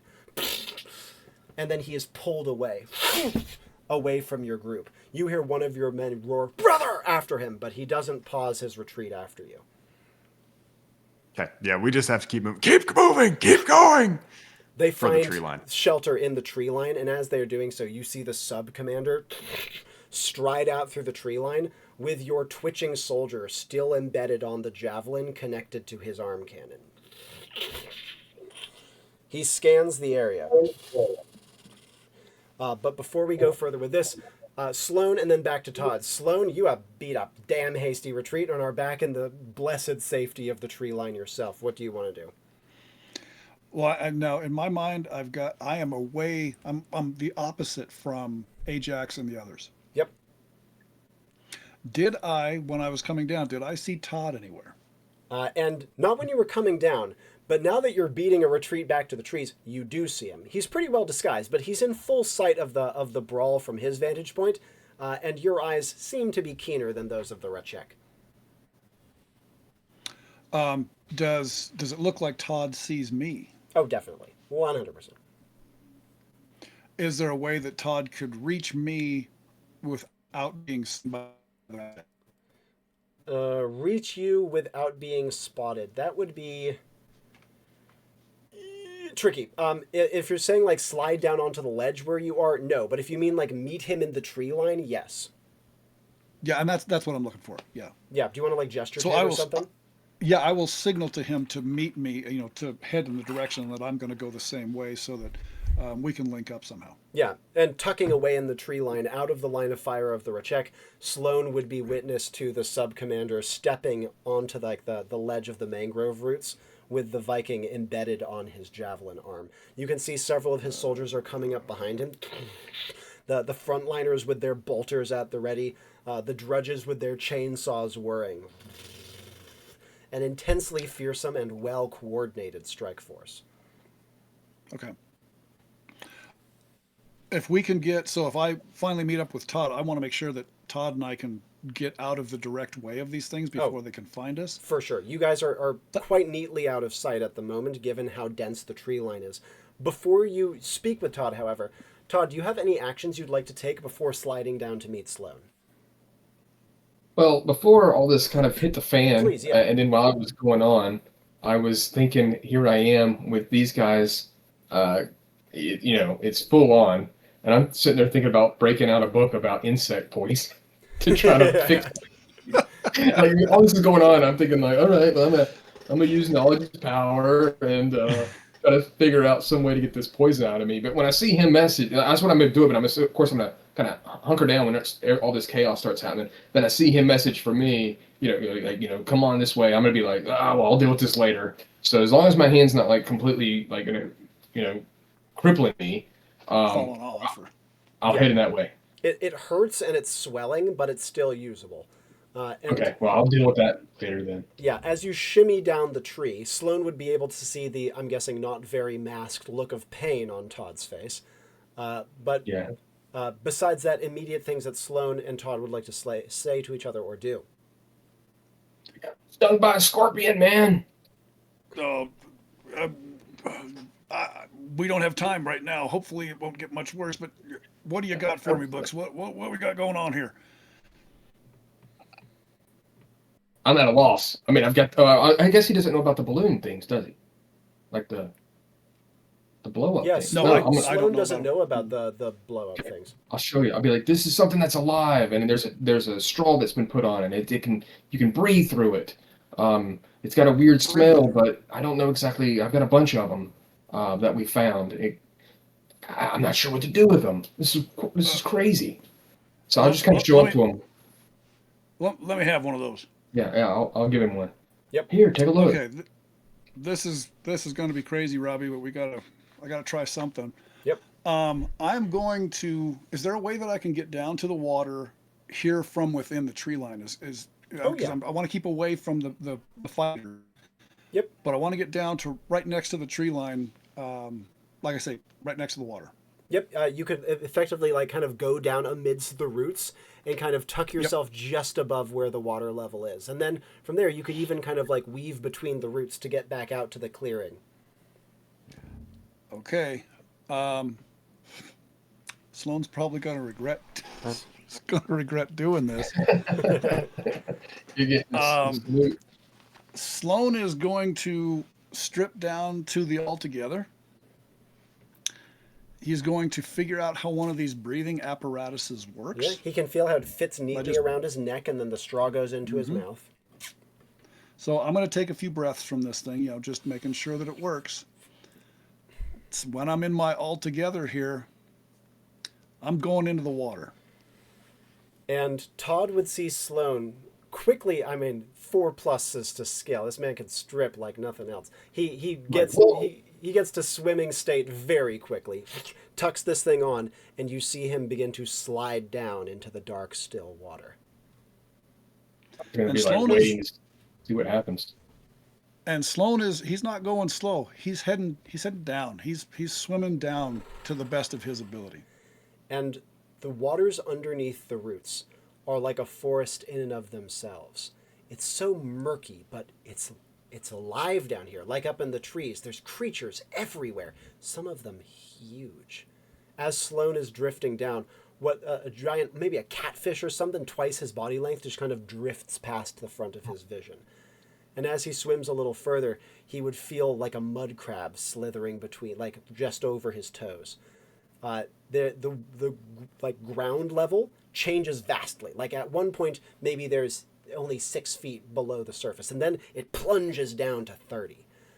But it's so dark that Sloan can barely see a thing. He can just kind of paddle forward, and blessedly, the balloon seems to be producing oxygen for him. It's briny, it tastes weird, and he keeps getting water up his nose, because of course nothing's plugging it. But he can swim. And he can swim damn well. He, again, 4+ is the skill and 2 to reflex. Well, he can't go, like, fast, but he can go very, very smoothly. And as he glides out under the water, I do have one major question for him. He's stripped down to his altogether, but there is one thing I could imagine him taking along. It would have been. The one thing that I would have taken along with me was my ping out. Oh, yeah. There's one other thing I was considering, though. You do have a third attention coin.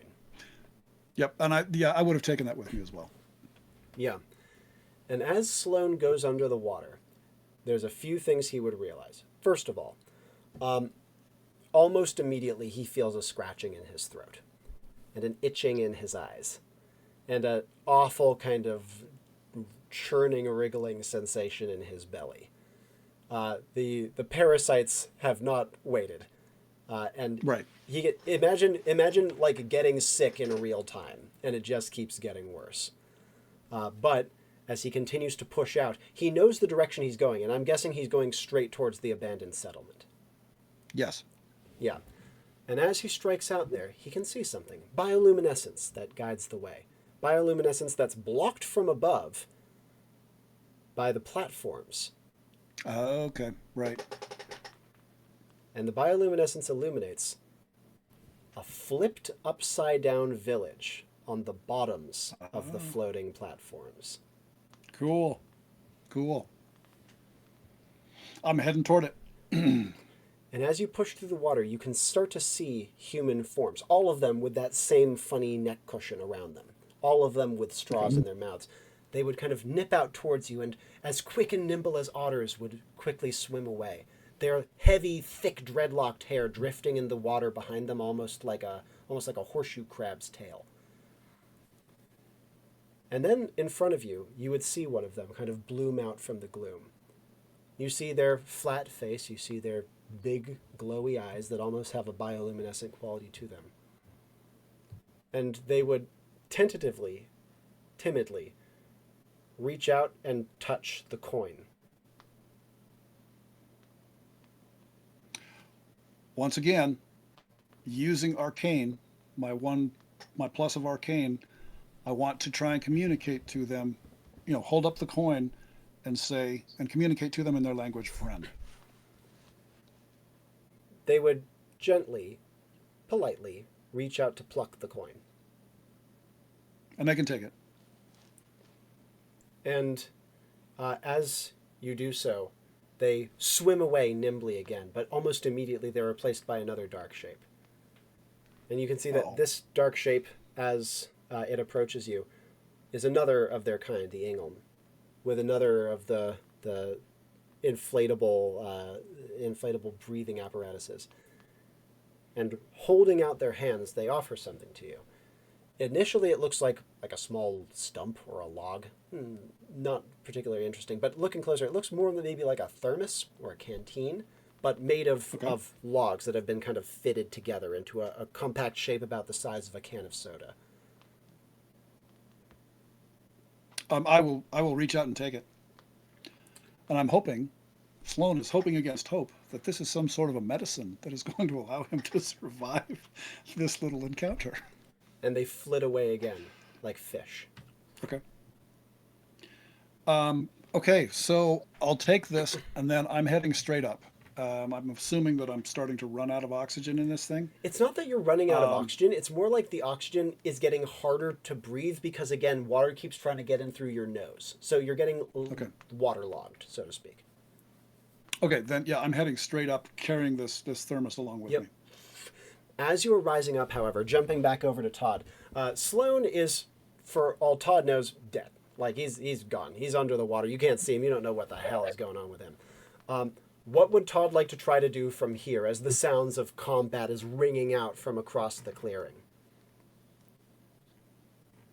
Well, like you said, I guess I would think that he was dead, or like I can't just wait around for him. So I'm gonna look and see what's going on with Ajax and his army of dudes. If I can help them in any way.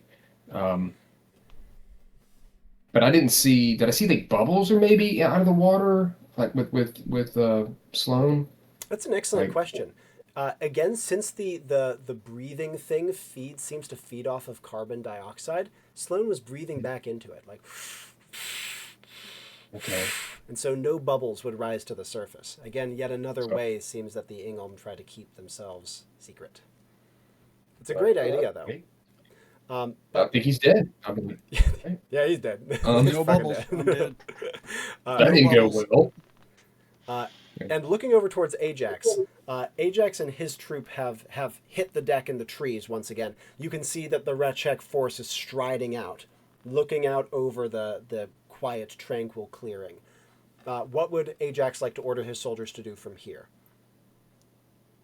Keep retreating into the trees for now. There's no way that we can take these guys on and win, and I'm not going to kill all my men. So and we're pushing back further away.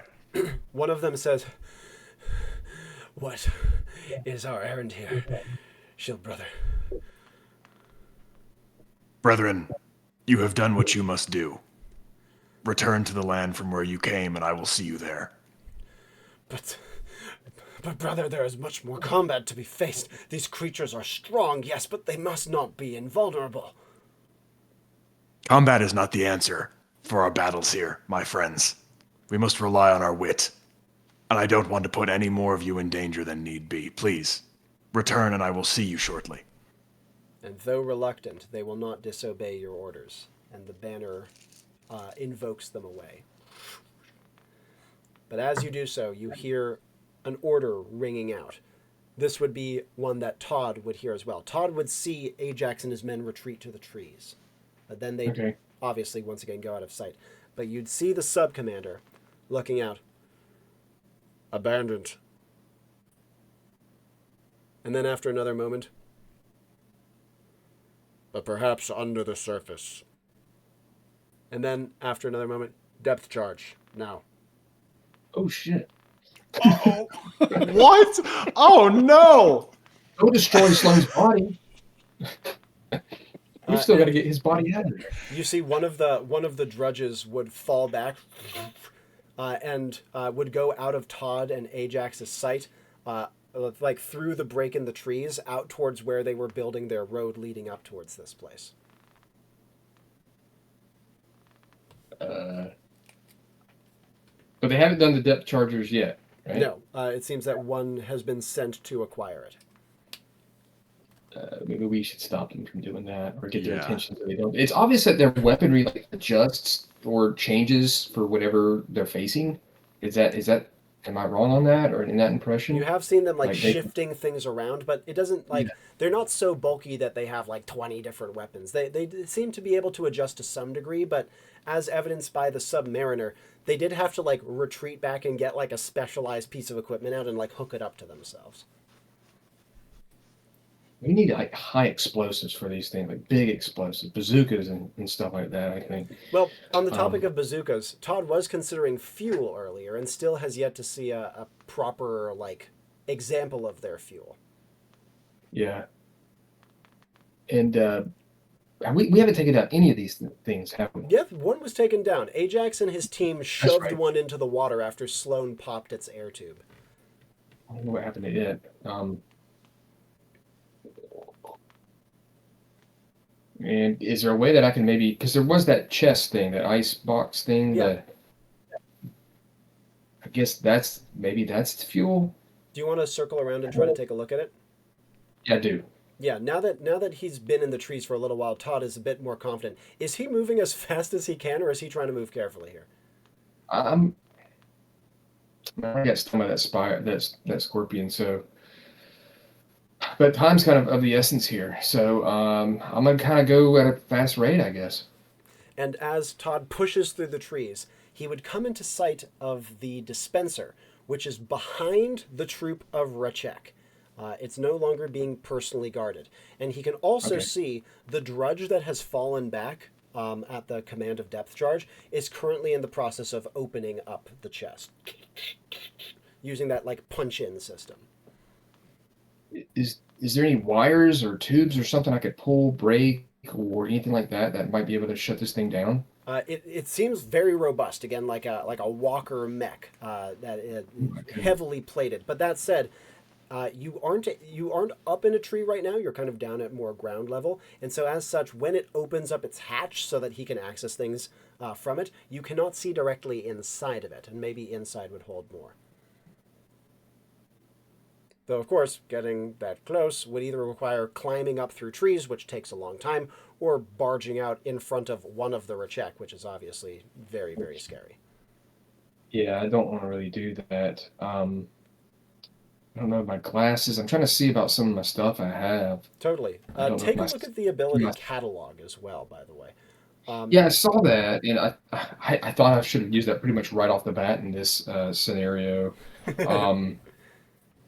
If this thing, do I know like the distance this thing can catalog?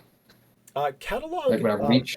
Yeah, catalog does have a like a range to it, and since you are like through the tree line, like pretty close to where this is, catalog is within range to be affected by this. I'll use it then, and I'll be like,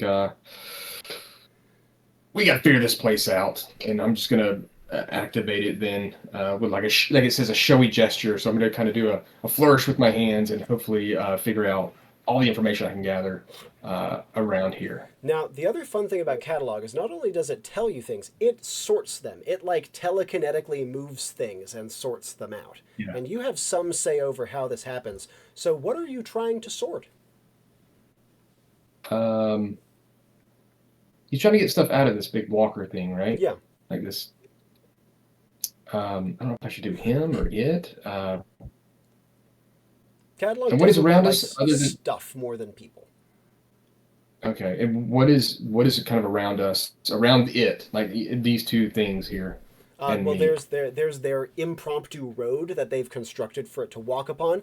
There's downed trees frickin' everywhere, and just I just want to put bulldozed. everything back together, That's kind of right? sick, actually. Yeah. Do you want to try to do Like so? like like all the trees come back, and like the road, like the ground comes back, and like maybe if the tree comes back, it'll one will pop up right where this thing is and crush it, or you know what I mean? Get it, Now, something as like that. as Todd is considering this, what I will tell you right now, that's a great direction. I love it. That is a big catalog. So I would like you to try to add to that paired action to amp up the scale, amp up the grandeur of the action.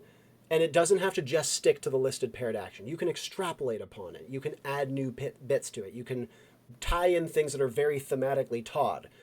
But while you are considering Ajax, after unsummoning your shield brethren, Ajax does not particularly know what a depth charge is, but it doesn't sound particularly nice. So the thing is open right now, right? You are not inside of it. You are only currently able to see the Rachek forces, but you did see the direction that the Drudge was dispatched to fetch the depth charge. Okay, then I'm moving back towards where he was going. Yeah, and so this would put you on kind of like the other side of the Carven Rachek roadway from where Todd is. So you can't see each other, but you're both looking in at the same scene. And you would see the Drudge like reaching in to fetch something out of the walker. Okay, then if I'm in a close enough distance, I'm gonna jump out and try to stab this guy while he's right there. Yep. Where are you trying to strike at him? Obviously, he has a heavily augmented body, but unlike many of the rest, he has a lot of skin still in the game, so to speak. Anywhere, I'm assuming, is his back to me as he's doing this? It's more like his right shoulder is to you. You'd be at his 5 o'clock. Okay. Then anything on his torso that is exposed and not covered by metal, that's immediately where I'm going to go like in. running just him stab. through. Yeah. Yeah. And as you come rushing out, I know Ajax is not necessarily a stealthy sword. So is this like getting like a bunch of oomph into it, or is this trying to be like as swift and stealthy as possible? As I'm making my way up to him, I'm trying to move quickly but quietly so as not to make him slam this thing shut. But as soon as I'm about to drive it in, that's when I'm getting the full and trying to really ram it in there. Now, if you had struck a normal person like this sword would go clean through them, no problemo. You would feel the internal mechanisms that your sword hits, but thanks to Ajax's great strength and also his bastard sword's supernatural deadliness, you would actually punch clean through the internal gearboxes or whatever awful contrivances power this thing, and your sword would erupt on the other side with just a few brief stopovers. The Rachek is transfixed. And rather than like death throes, it doesn't twitch, it doesn't churn. Instead, it kind of grinds to a halt, like a machine that has like blown some critical internal mechanism. It doesn't even cry out in shock or surprise. Immediate follow-ups from Ajax. I'm assuming it falls back. I rip the sword out and I look inside this thing. What do I see? You see all sorts of weird, awful contrivances, the likes of which Ajax have never even conceived of. But what he does see, most notably, is towards the front, near the top, how to describe this in Ajax language? I know. What looks like a giant metal nut still in the shell. And most notably, it is labeled extensively in Metro, which Ajax can in fact read and would recognize the words depth and charge, even if he doesn't know what exactly they mean.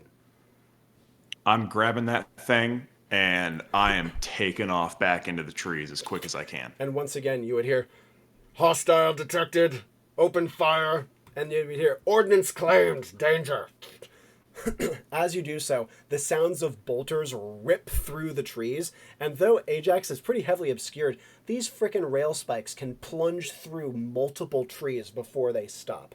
And as such, he still has to be like ducking in cover as he is like pelting his way back and through with this strange like dragon egg-sized device cradled in his arms. As he like returns to relative safely, maybe like throwing a back up against a tree or something like that, what does he want to do immediately thereafter? Look at it. Is there anything? Is there anything? Is it just a solid metal casing around the No, outside? there's grooves to it. There's like different plates to it. Definitely has a like a mechanism to it. It also has a crank at one end. I'm gonna start turning the crank. Like a little or a lot? A lot. And as you do so, you start to hear a intensely ominous internal. Uh-oh. I'm setting it down. I'm stepping out from beside the tree. I'm saying, "Over here," and then I'm starting to head off the other direction. And as you do so, you would hear immediately, Ordnance acquired. Contraband must be reclaimed. Pursue immediately. and you would hear the sound of bolter fire ripping through the piece of the Moulderglade once again. As Ajax is running, I'm guessing running back to the trees, how the hell does he want to deal with this hail of shots that's following him? Duck and weave, baby. Duck and weave. And the duck and weave strategy is immediately put to some amount of test when the same harpoon that took down one of your men skewers a tree next to you and pulls the tree off of its trunk, like clonking you on the head as it passes. Oh God. So does that knock me to the ground? Yeah, knock me out? this would like knock you spinning down to the ground, enough so that you would almost slip into the water, but not quite. Okay. Then if I can, I'm going to collect myself, get up, and keep moving. And as you do so, Ajax would feel this isn't a searing pain, it's not a sharp pain, it's a dull thudding pain, as his left bicep is bolted to his rib cage by one of the projectiles. Oh no. You don't want that. I'm going to keep moving. And now behind a tree once again, as another bolt kind of comes out of the tree's heart over your head. You would hear the Rachek clonking along the roots following after you. And as they do so, you would hear a boom. Tree bits fly everywhere. Ajax's eardrums like ache and like plead for mercy as he is probably driven down to the ground once again. And he would hear a cacophony of splashes and grinding metal and as their strange communicators are starting to deaden. But before we go further here, jumping back over to Todd, what are you thinking with this catalog? So is the guy so it's just the thing now, right? Yes, as Todd was considering, Ajax did leap out and skewer the one that was trying to get something from his target. So now he has a clear shot. I just want to destroy this thing. Like I'm if there was trees there where it's at now, I want to try to regroup bring those trees back together in that space. I mean, does that make sense? Is that how it works? Oh yeah, like I totally see the direction you're going in. Give me like some narrative to how the paired action is looking. Make it grander, make it bigger to reflect. This is a big catalog. You're growing frickin' trees. Let's see. I don't know if I can I mean, I don't know exactly, because I mean, it says here like the paired action is like, expressing like your Oh yeah, dissatisfaction. you've given me that baseline. That's awesome. I'm asking you to add to it, extrapolate off it, go beyond what's listed, and add more stuff in that's thematic both to the situation, to Todd as a character, and in general make it bigger. I feel like this is a moment I gotta not miss.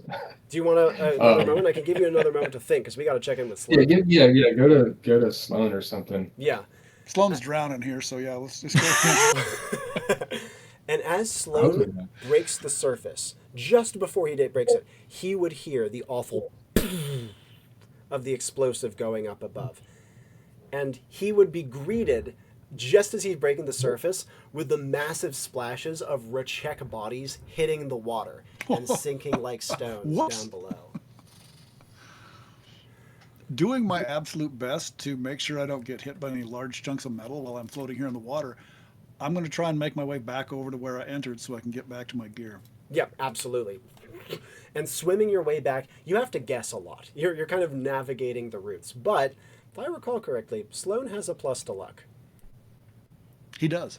And so even though it is a bit of an indirect route he would take, like blindly bumping against tree roots and looking for anything that is even slightly recognizable, he would see one thing that maybe isn't exactly recognizable, but he does recognize it from what his allies were discussing earlier. A series of braided roots. Oh. And more notably, Sloan can tell that the braiding is recent because it still drips with water, as though it had been done by wet hands. Then I am going to follow that wherever it goes. If there's like a series of those, Yeah, I'm there going is a to series of continue them. along with it. And following Yeah, I'll follow 1, it. 2, 3, you find the place where you entered. And as Sloan goes to haul himself out, he would vomit out his guts all into the Moulderglade around him. His body is weak and like you know how when a cat has a hairball it will like arch its back? It's like that sort of vomit. Like your whole insides are cleaning themselves out. But even So it's kind of like a dry heaves butt, also exactly. throwing stuff up. But also, Sloane's vision is blurry. He can feel his eyes being so caked with gunk and scuzz. He can feel his mouth drooling involuntarily. He can feel the drool hardening at his chin like stalactites. As he pulls himself onto quote-unquote dry land, what would he like to do? First thing he does is he gets that thermosy thing that was given to him and he drinks whatever the contents were. And as he pulls it open, it is not something that is drunk, actually. It flops out in front of him, almost like a cylinder of Play-Doh that is kind of caked together. Okay. It seems... Cylinder of Play-Doh. Yeah, it seems like you can break off pieces quite easily. Yeah, I'll see if it's something like that I could break off and I'm not even gonna bother sniffing it. I'm popping some of this into my mouth. Oh God, it's disgusting, but in like a good for you sort of disgusting. You know what I mean? It's awful and bitter and herbal and pungent, and it makes your eyes water, and the watering eyes like turns to pus before it reaches the bottom of your cheeks. But then, almost immediately, you feel your ears pop, and you can feel your heaving stomach quiet, and you can feel your ragged breath slowing. And you can almost feel the fever slowly like sliding out of your skin. Okay. You're just breathing there on like one of these low roots of the Moulderglade. If it seems like it's continuing to work, then I will just wait. If it seems like if there was a big uptick and then it starts to fade off, I'll have another piece. Yeah, it seems like it does myself on it. plateau after like a minute or so, so another piece speeds it back up, and quite soon, even though Sloan feels hungry, he's actually feeling pretty good. And more notably, as the medicine is in his system, the air of the Moulderglade doesn't smell fetid and ripe. It smells not sweet, but like it smells pleasant here, with the medicine changing your internal chemistry. All right.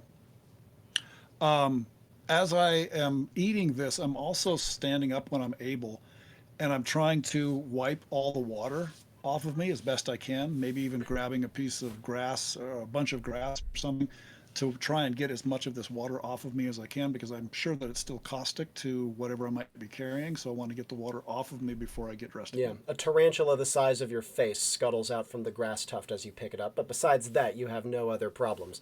And after wiping yourself clean, are you going to get your kit back on? Yes, I am. It's a slow process, maybe even meditative, but unlike Sloan feels better now than when he went into the water, by a lot, actually. Okay. And jumping... Yeah,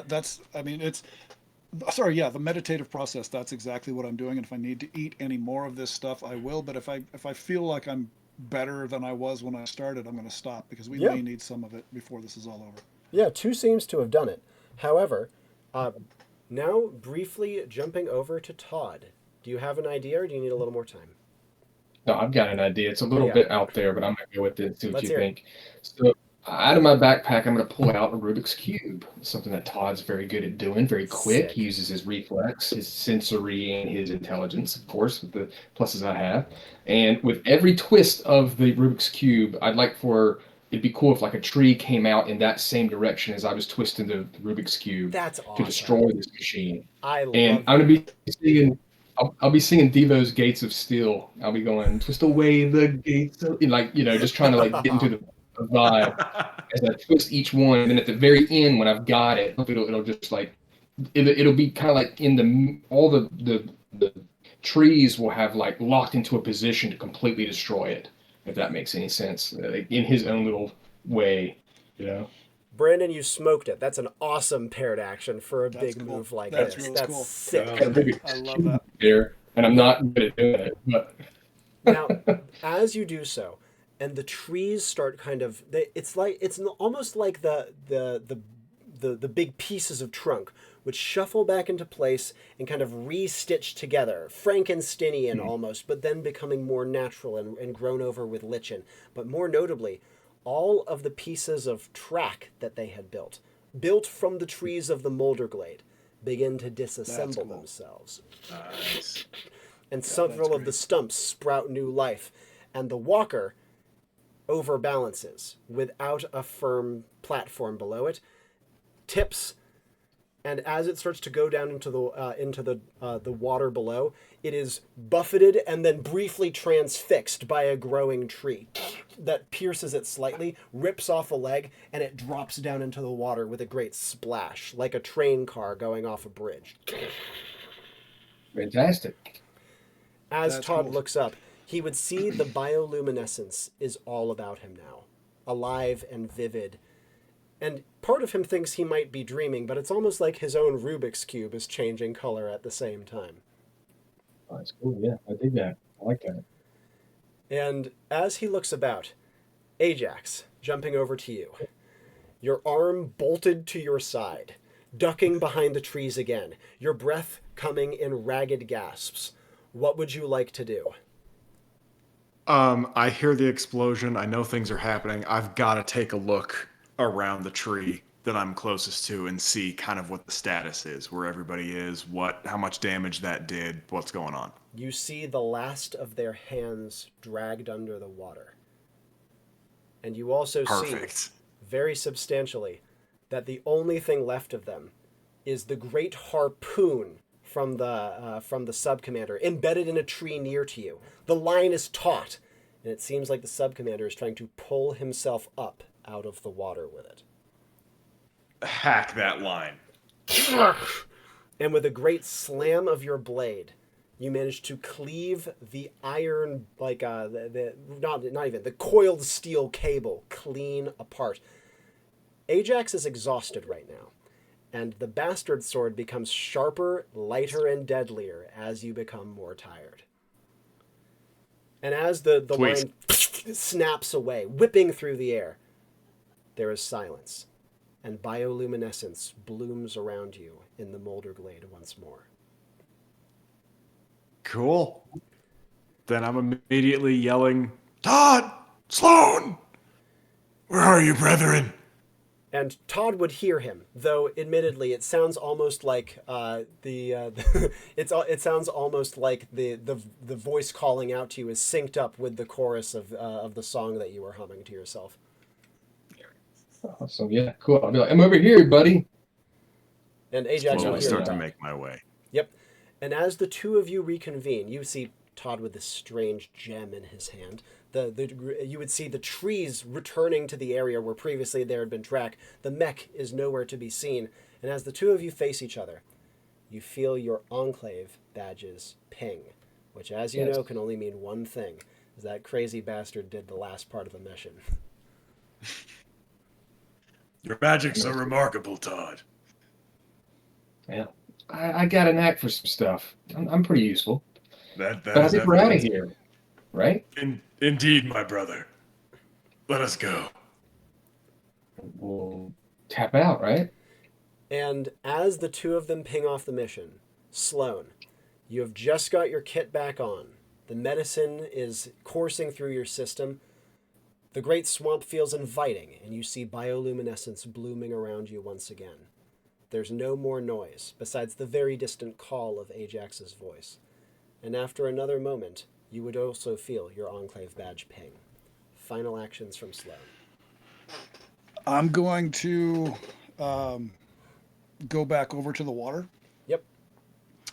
and I'm going to actually just pick up a random piece of biomaterial. Maybe it's a twig, maybe it's a stick, maybe it's who knows what. I'm going to pick it up, and I'm going to once again use my arcane, and I'm going to do the best that I can. I'm going to use my arcane, and I'm going to toss the stick out into the water and say, "Thank you, friends." And if you trying to communicate to them that if they ever need assistance in the future, they can contact me, and I'll do my best to help because they saved my life. And then, since the badge is pinging, I'm going to go back out to where all of the big explosion took place. Just take one more sweep visually of the place to make sure that none of these things survived, and then I'll tap out. The only remainder of them that you see, even of the dispenser that was walking alongside them, is their sub-commander's harpoon embedded through a nearby tree with just a useless little bit of cable dangling from it. Is the body of Ajax's warrior nearby? Yes, it is. I'm going to go over to that. Is there a way that I can take this body with me? Normally, If the I have it Enclave in does my- not allow for recovery of that nature post-mission, but given that this was a summoned companion that Ajax brought in, an exception can be made. I'm going to do that. I'm going to pick the body up, and then I'm going to look over the remains of these mech creature Frankenstein-y things, and I'm going to give them Sloan's typical send-off, and I'm going to say, "Not today, boys," and then I will ping out. And on that note, we will end the mission. Whew! Beautifully done, Yay. lads. Wow. Yeah, we did it. That was fun. To give was you good. to give you a breakdown from my end, beginning, and I see you in chat, Whitebat. Thank you for catching the end. Yeah, you came in right at the very end. The focus words that I received and how I use them, I think they're pretty straightforward. 1, Marshland. Yeah, this is the big swamp. 2, Dystopian. That was almost all of the design of the Retchek. Not to mention, like, obviously they're these wildly augmented creatures. They are desperate and driving for fuel. They'll do anything to get more fuel, including break into this place in order to do so. They mow everything down their process. Classic Dystopian, right? Lastly, exploration. I wanted to make this mission have a nice, quiet beginning to give you time to try to figure out what was going on with this place. And you put a lot of pieces together, and it really did require Sloan at the very end being like, "God damn it, I need to go in the water," in order to clench that one out. It was possible to do this without going in the water, and you may notice that the Ingham trusted you guys, mostly because of, again, Sloan's early play, but something else too. And that is why they revealed to you the air bladders. They know their own kind. Hey, don't worry, come underwater, friends. It's safe under here. And so they did deliberately reveal the air bladders to you when you guys were on the settlement. That is how I use the focus words. Do you guys have questions for me about calls that I made or the plot of the mission? It was more of a puzzly mission, so perfectly fine if you have questions about it. Yeah, I thought it was great. No, it was good. I kind of regret the fact that I didn't take the chance of going into the water. Obviously I thought about it, and considered it, and said they're probably in the water, or something to do with it. But I'm glad that Sloan took that initiative to do that when I showed it to him. And I think it's a little bit maybe more his character's way of doing stuff kind of head on, while I'm more maybe stuck with my thoughts and trying to noodle stuff through. But I thought it was really cool. I dug it. I thought that it actually worked well, though, that dichotomy that we had going there, because I didn't see the librarian going, "You know what, I'm just going to try this out," because of there would have had to have been a real thought process behind it and figure. But you're exactly right. That's Sloan's character. It's time to do this. He's impulsive after a certain amount of time of being very self-controlled, the impulsiveness kicks in because he gets up against psychologically a stone wall and he's got to do something. So yeah, that's the reason it went with my character.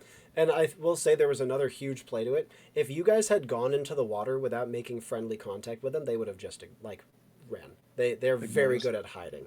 And so because of that, the fact that Sloan set up so early in the mission, I'm trying to make sure they know we're a friend. I'm trying to make sure they know we're a friend. And then he comes down with that coin. That was the reason that they could trust him enough to go up to him. Because imagine if you had gone under the water, you found fuck all there, and then you're dying of the sickness for like the rest of the mission. Very, very scary. Well, and it was just that I remembered I had written down at the very beginning that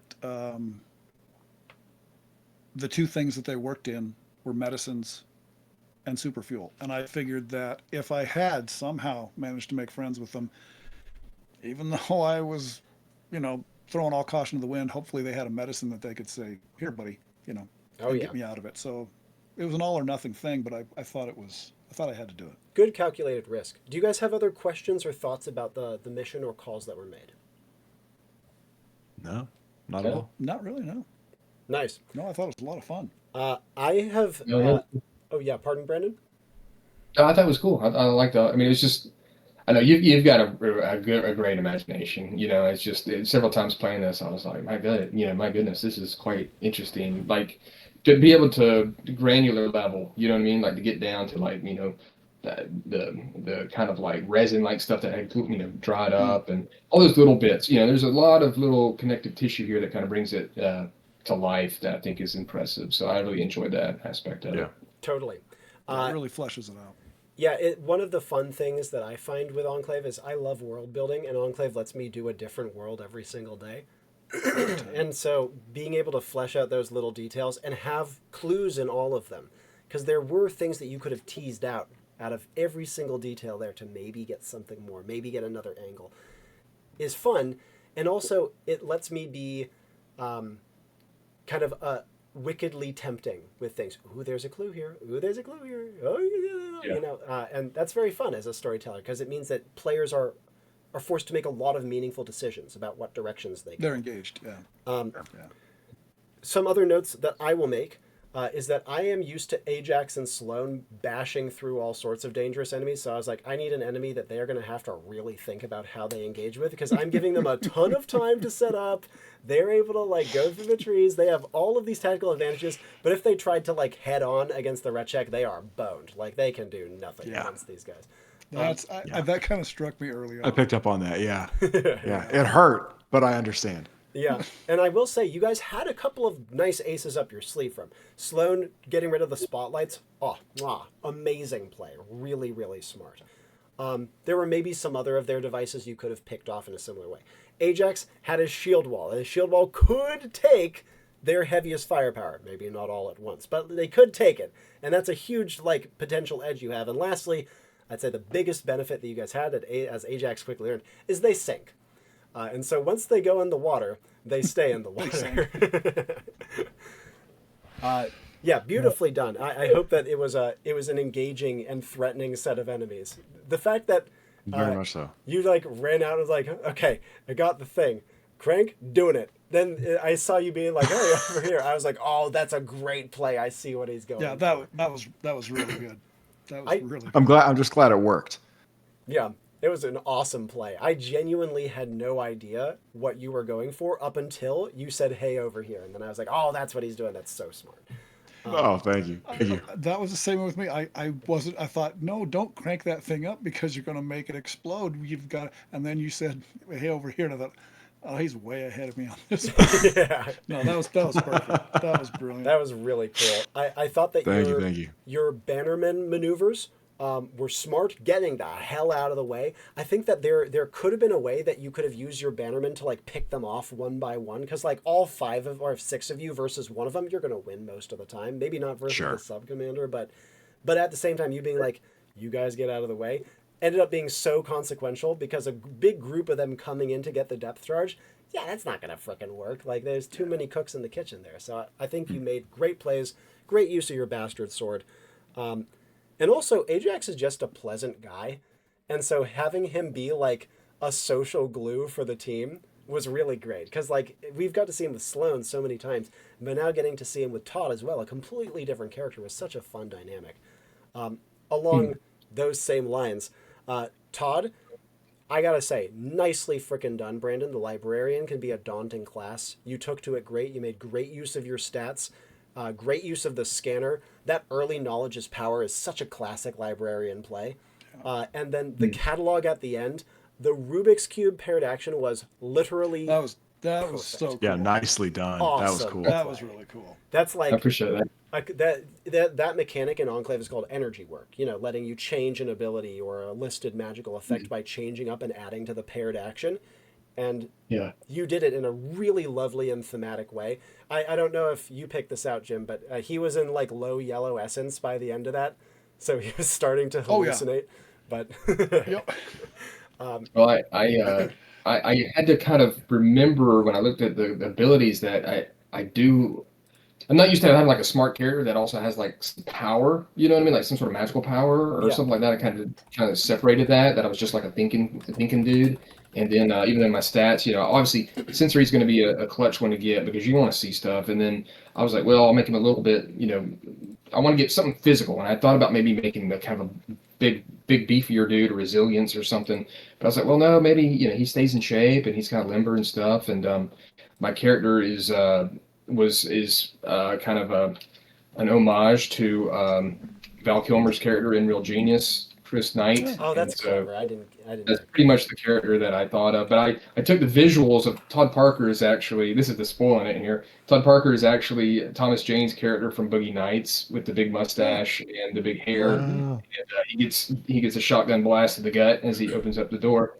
But I kind of melded those two together because I love Val Kilmer and I love that Real Genius. So I was like, that'd be a fun character because it's smart and it's got some unique, little bit of 80s and quirkiness to him a little bit, but also smart. Like I really like that story. So that's kind of how he was. But the Rubik's Cube, I just happened to look over and I was like, oh.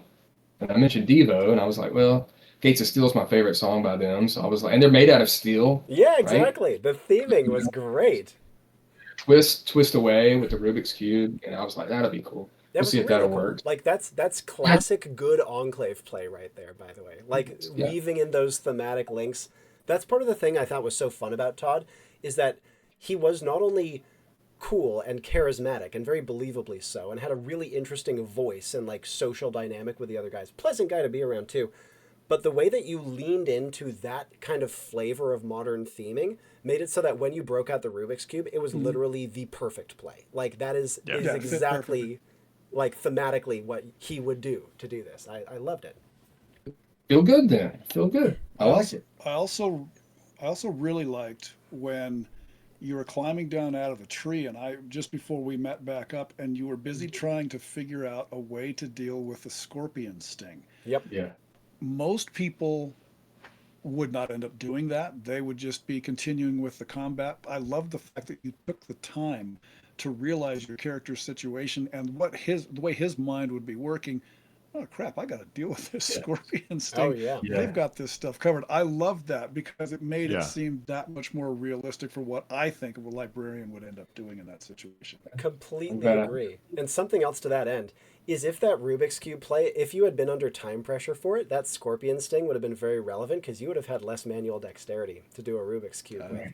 But given that you had some breathing room, I didn't make the call that was going to be a huge problem. But yeah, great situational awareness. You did great, man. Really, really great. And I really appreciate you diving back into it. Really well. That was fun. Yeah. It's an interesting game, and I also think that it's I have to get used to the fact that we are immediately at our situation. Yep. It's kind of like what we talked about earlier about with X-Crawl is that with X-Crawl you're immediately in the situation, and I have to realize that Enclave is exactly kind of the same. There's no like we're going 3 miles to get to where we need to go, and you know what I mean. It's like we've got a certain time frame, and my mind didn't really do that. But I also felt like I was I could because I'm a smart character. I was like I could really bog us down by wanting to, and it was such a bizarre environment too. That I was like I've got to look at all this stuff, and I thought that might bog it down some. You did a great job not getting red herringed. Like I I love red herringing players because once you get to a certain level of Enclave where players are like extremely good at figuring out missions, you have to. Otherwise, they'll trivialize your mission. But I think you did a great job with that situational awareness. Lastly, I would be remiss not to mention Sloan, who I've now had the pleasure of hosting for 6 times, and I think every one of them have been recorded too. Yeah, I think so.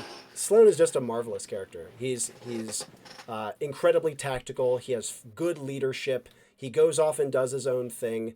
You have such good positioning. You are always conscious of your sight lines. The trick shots to break at the spotlights, yeah, that's literally just the correct play. The early bit of starting to befriend the Inglem, I think was like kind of the play that saved the mission. Because again, without that build, without this kind of gentle calmness and earnestness, they wouldn't have believed you. They would have just left you, left you to die in the swamp.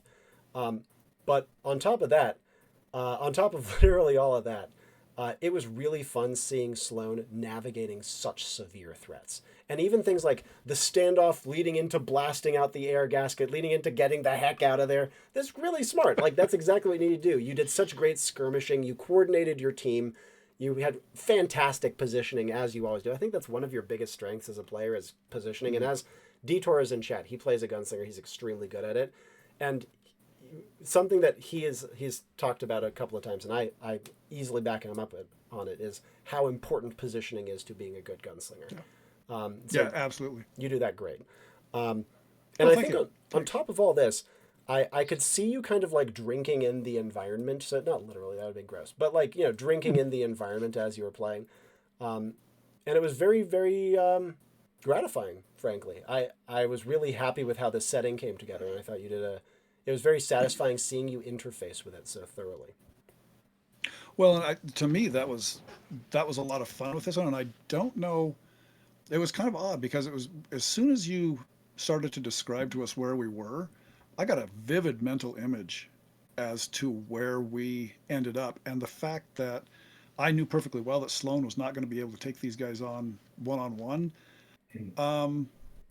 It was fun to try and figure out other ways to interact with the environment and to get things done rather than blazing away with a pistol or whatever else. Yep. And I very early on, well, it was right after we played our last game, I decided I was going to go with a plus in Arcane, just to give Sloan some little tiny magical edge. And it was cool to see that it actually had the chance to play out in this particular Good call. Good call on that. Yeah, seriously, Thanks. That was awesome. You guys have done great. I've really enjoyed playing. Thank you so much for taking the time to join me on Absolutely. Yeah, thank you, Robbie. No, thank you. this. Any final thoughts before we sign off? Yeah, I've got one. I mean, Robbie, you just grew. You're good, man. That's all there is to it. I mean, like I said, I've seen a bunch of people run games. I've been to conventions, and I'll tell everybody this. Anybody that's watching and stuff like that, if you want to run a game, I tell this: if you're hesitant to run a game for strangers, you're hesitant to run it at a convention, go to a convention and see how people are running. Watch people, and you're probably way better than you think you are. And you can do it. It's there's a lot of people out there that are better than they probably think they are, but you're very good. And I wonder if like other games, like your freedom that you have with this, I wonder if like dice and all that stuff that we have in other games that's like completely opposite of what you do, I think, Yeah, right? it is. Or you still play with games. I don't. I only do my own stuff. Only. Yeah, but if you did play with dice, do you think that would hamper your technique because the dice would change up? I really do. I'll be honest. I really appreciate what you're saying. I think I'm cheating. Like I get to play with my own system that's built exactly around the way I play games. Exactly. I think I'm cheating, but hopefully it's a cheat other people can benefit from. Well, I think what you really nailed is some of the stuff that's a little bit more difficult for players to do is when you say, okay, I've got an ability, and then you're like, extrapolate on that. Like that, you've got to make it your own feel, your own touch. So if you read the ability, it doesn't just do this, but it does that, and then it creates there's a creative thing there on the player's part to do. And so it now, and that's the interesting thing. A lot of abilities in other games that don't do that. They just tell you this is what it does, and this is, and so the player says, well, this is what it does, so I'm going to put it in that context. But with you in this system, you've got this little extra touch. So it does do this thing, but it also does this that you are now involved in, and it can be challenging to come up with something. But I think it's strong. It's a strong element in the game. If it didn't have that, it would be kind of cookie cutter. It would be literally an ability I do that I'm disassociated from creatively, and I'm not rolling dice to affect it, whether or not it works or not, or maybe it works better because I rolled better.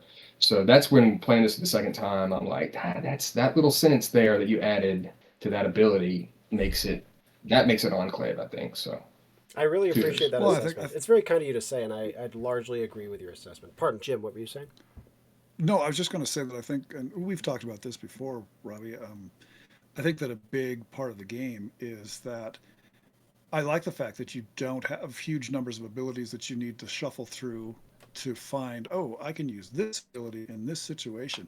Yes. I would rather have 3 abilities and try and mold them or twist them or shoehorn them or force them or whatever to accommodate any one of a dozen or 2 dozen different situations. That makes the game a lot more interesting. Rather than having a potential solution for everything, you have 3 solutions and you have to make them work for everything. That to me is the fun part. Yeah. Yeah.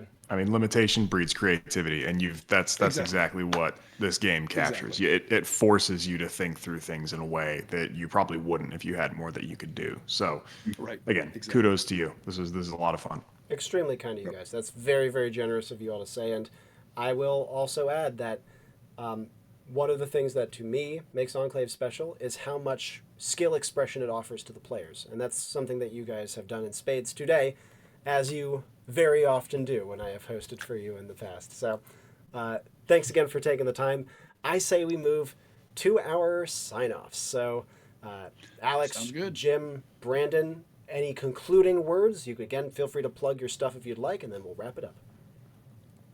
Thank you all so much. This is a lot of fun. Again, we run a YouTube channel called The Old Warlock, if you're interested in checking that out. Brandon, it was an absolute pleasure to meet you and a lot of fun to play with you. So thanks a lot. Definitely, you guys are great. I was like, oh, these guys are awesome. And then I'm not sure where y'all are from, but like Sloan's accent and stuff. I'm from South Carolina, and his southern accent there, I felt it. But no, it was really cool. RPG Overviews is my YouTube channel. I also I've worked on some games and stuff. You can check those out on my channel, my own games that I made. But no, it was a blast and great to meet y'all too. And y'all are good, and you're good at your characters, and I really like both your characters a lot. So, well, Absolutely. Yeah, I mean, it was fun. Absolutely a lot of fun. As always, Robbie, I always enjoy jumping in on games. Brandon, pleasure to meet you. sure. Maybe we can all jump in on a game again sometime in the future. That'd be fun. That'd be have to cool. see about that. It'd be a lot of fun. But yeah, Robbie, thanks again. It's always great. My pleasure, gentlemen. Thank you again so much for taking the time to play. To all those watching, thank you so much for taking the time to watch. And as always, my name is Robbie Howell, and ciao for now.